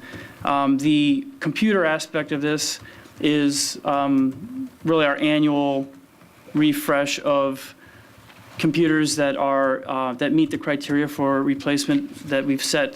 So far, we have a 4-year replacement cycle for laptops and a 5-year for desktops. Although there are devices that are older than that based on their function in the district, and we are, I think, in conversation in the Finance Subcommittee and also with Mr. Welton, looking at extending our resources as much as possible in order to smooth out the peaks and valleys of our purchases. So that's an ongoing piece of work that we're going to have to work on. And this particular purchase, 90% of this is addressing student computers. Actually, over 90% of this is student computers. The rest of them would be for like a few staff members and some maintenance computers and things like that. In K-5 in particular, the laptops are being replaced. These would be the laptops that were put out 4 years ago with the curriculum adoption with the Reading Street in 2008. And it's also addressing some gaps in K-5 that were identified by staff in terms of students in certain, like in special ed or reading interventions that need increased access to computers. So it's replacing computers, but it's also trying to provide additional resources where gaps have been identified. And this recommendation is to lease that equipment with a 4-year dollar buyout lease, and we've gotten multiple quotes for leases and chose the most cost-effective one that was presented to us. So I'd be happy to answer any questions about this recommendation. Any discussion? Motion. Oh, I'm sorry. I'll catch on. I have a motion to approve item G, or I'm sorry, item B on the superintendent's agenda. I move that the Board of Education approve and authorize the superintendent or the superintendent's designee to execute the master lease purchase agreement, lease schedule, and other related documents with J.P. Morgan Chase Bank N.A. regarding certain computer and network equipment for school district use, not to exceed $1,035,000 in purchase price. Second. Motion by Mrs. Hirsch, second by Mr. McDonough. Any discussion?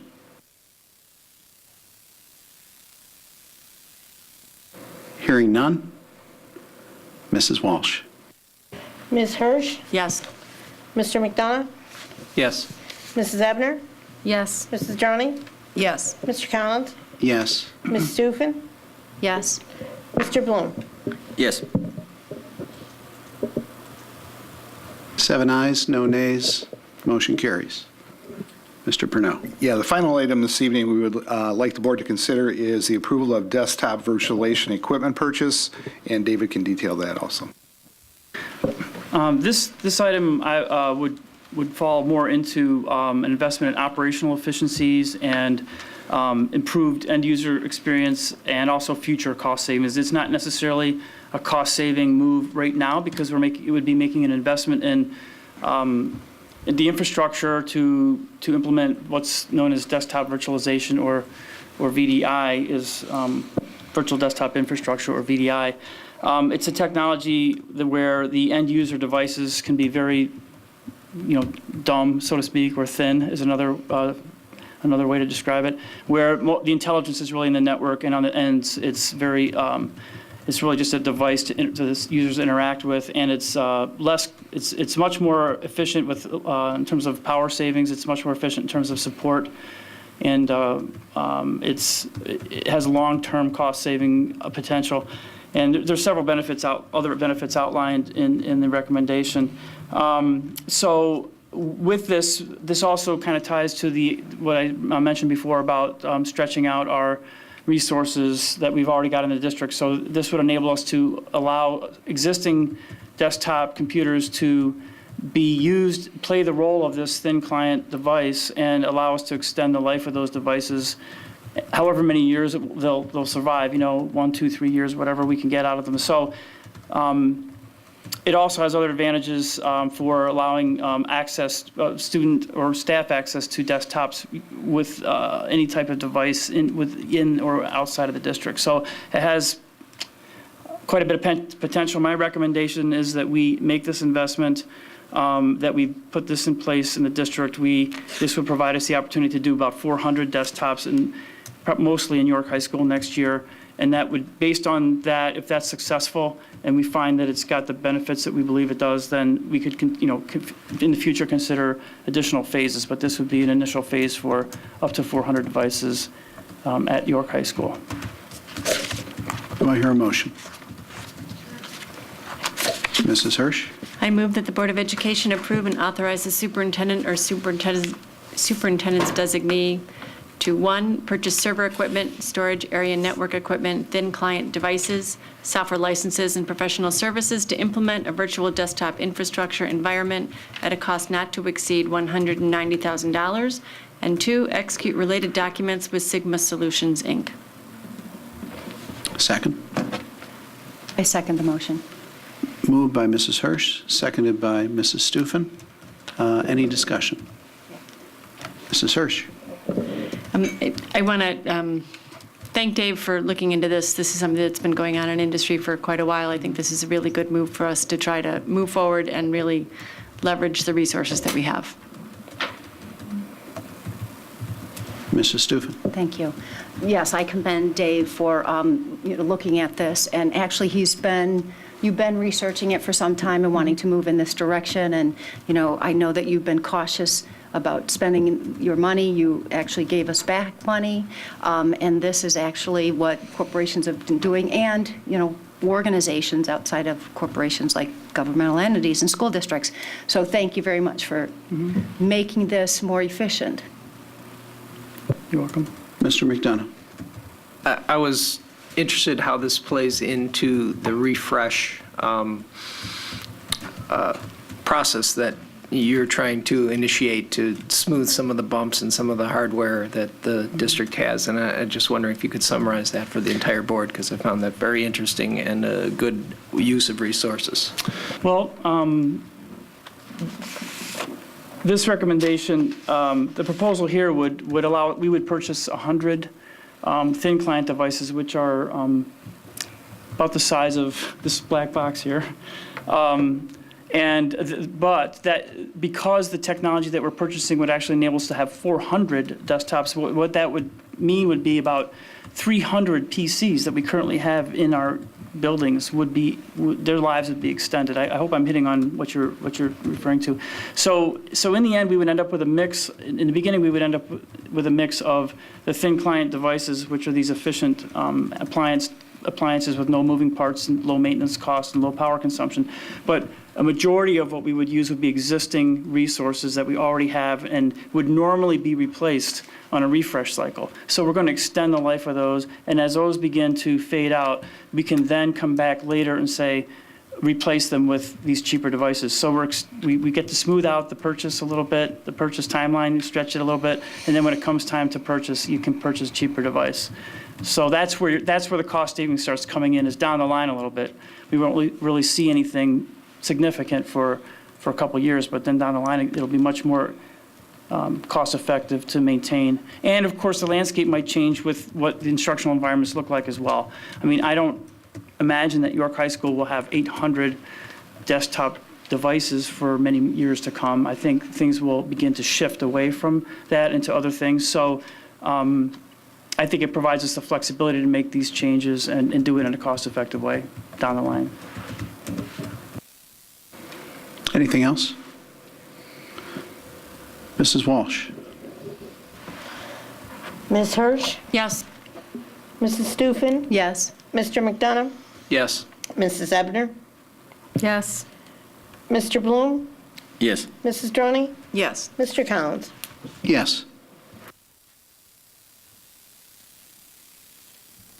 Next on our agenda is a review of upcoming meetings. Wednesday, April 25th is Board Improvement and Policy Committee, 7 p.m. in this building. That would be tomorrow. Monday, April 30th, the Finance and Operations Committee meeting, 7 p.m. in this building. And that meeting, again, will be moderated by Mr. Bloom. Wednesday, May 2nd, the Curriculum and Instruction Committee meeting, 7 p.m. in this building. Tuesday, May 8th, Board of Education meeting, 7:30 p.m. In this building. And these meetings seem to go on forever. Wednesday, May 9th, Finance and Operations Committee at 6:30 p.m. Thursday, May 10th, Performance Management Committee meeting at 7 p.m. Tuesday, May 22nd, Board of Education General Meeting at 7:30 p.m. And that leads me to board communications. Anything on the subject of board communications? If I can just convey one thing, if people have feelings about the committees they're currently on, this is the time of year when changes are made. If anybody has any desire to change committees, I'd also like to hear, if there's any desire to move people on our school's liaison program. Frankly, I'm kind of hoping I don't hear any because, I think it's a good program that the longer we are at those schools, the better off everybody is, just providing some continuity. But, you can call me, email me, and we'll discuss it from there. Now, anything I'm forgetting? Motion to adjourn? A motion to adjourn. How about a motion to adjourn? I move we adjourn. Second. Moved by Mrs. Deroni, seconded by Mrs. Hirsch. All in favor? Aye. Opposed? 7 ayes, no nays, motion carries. We're adjourned.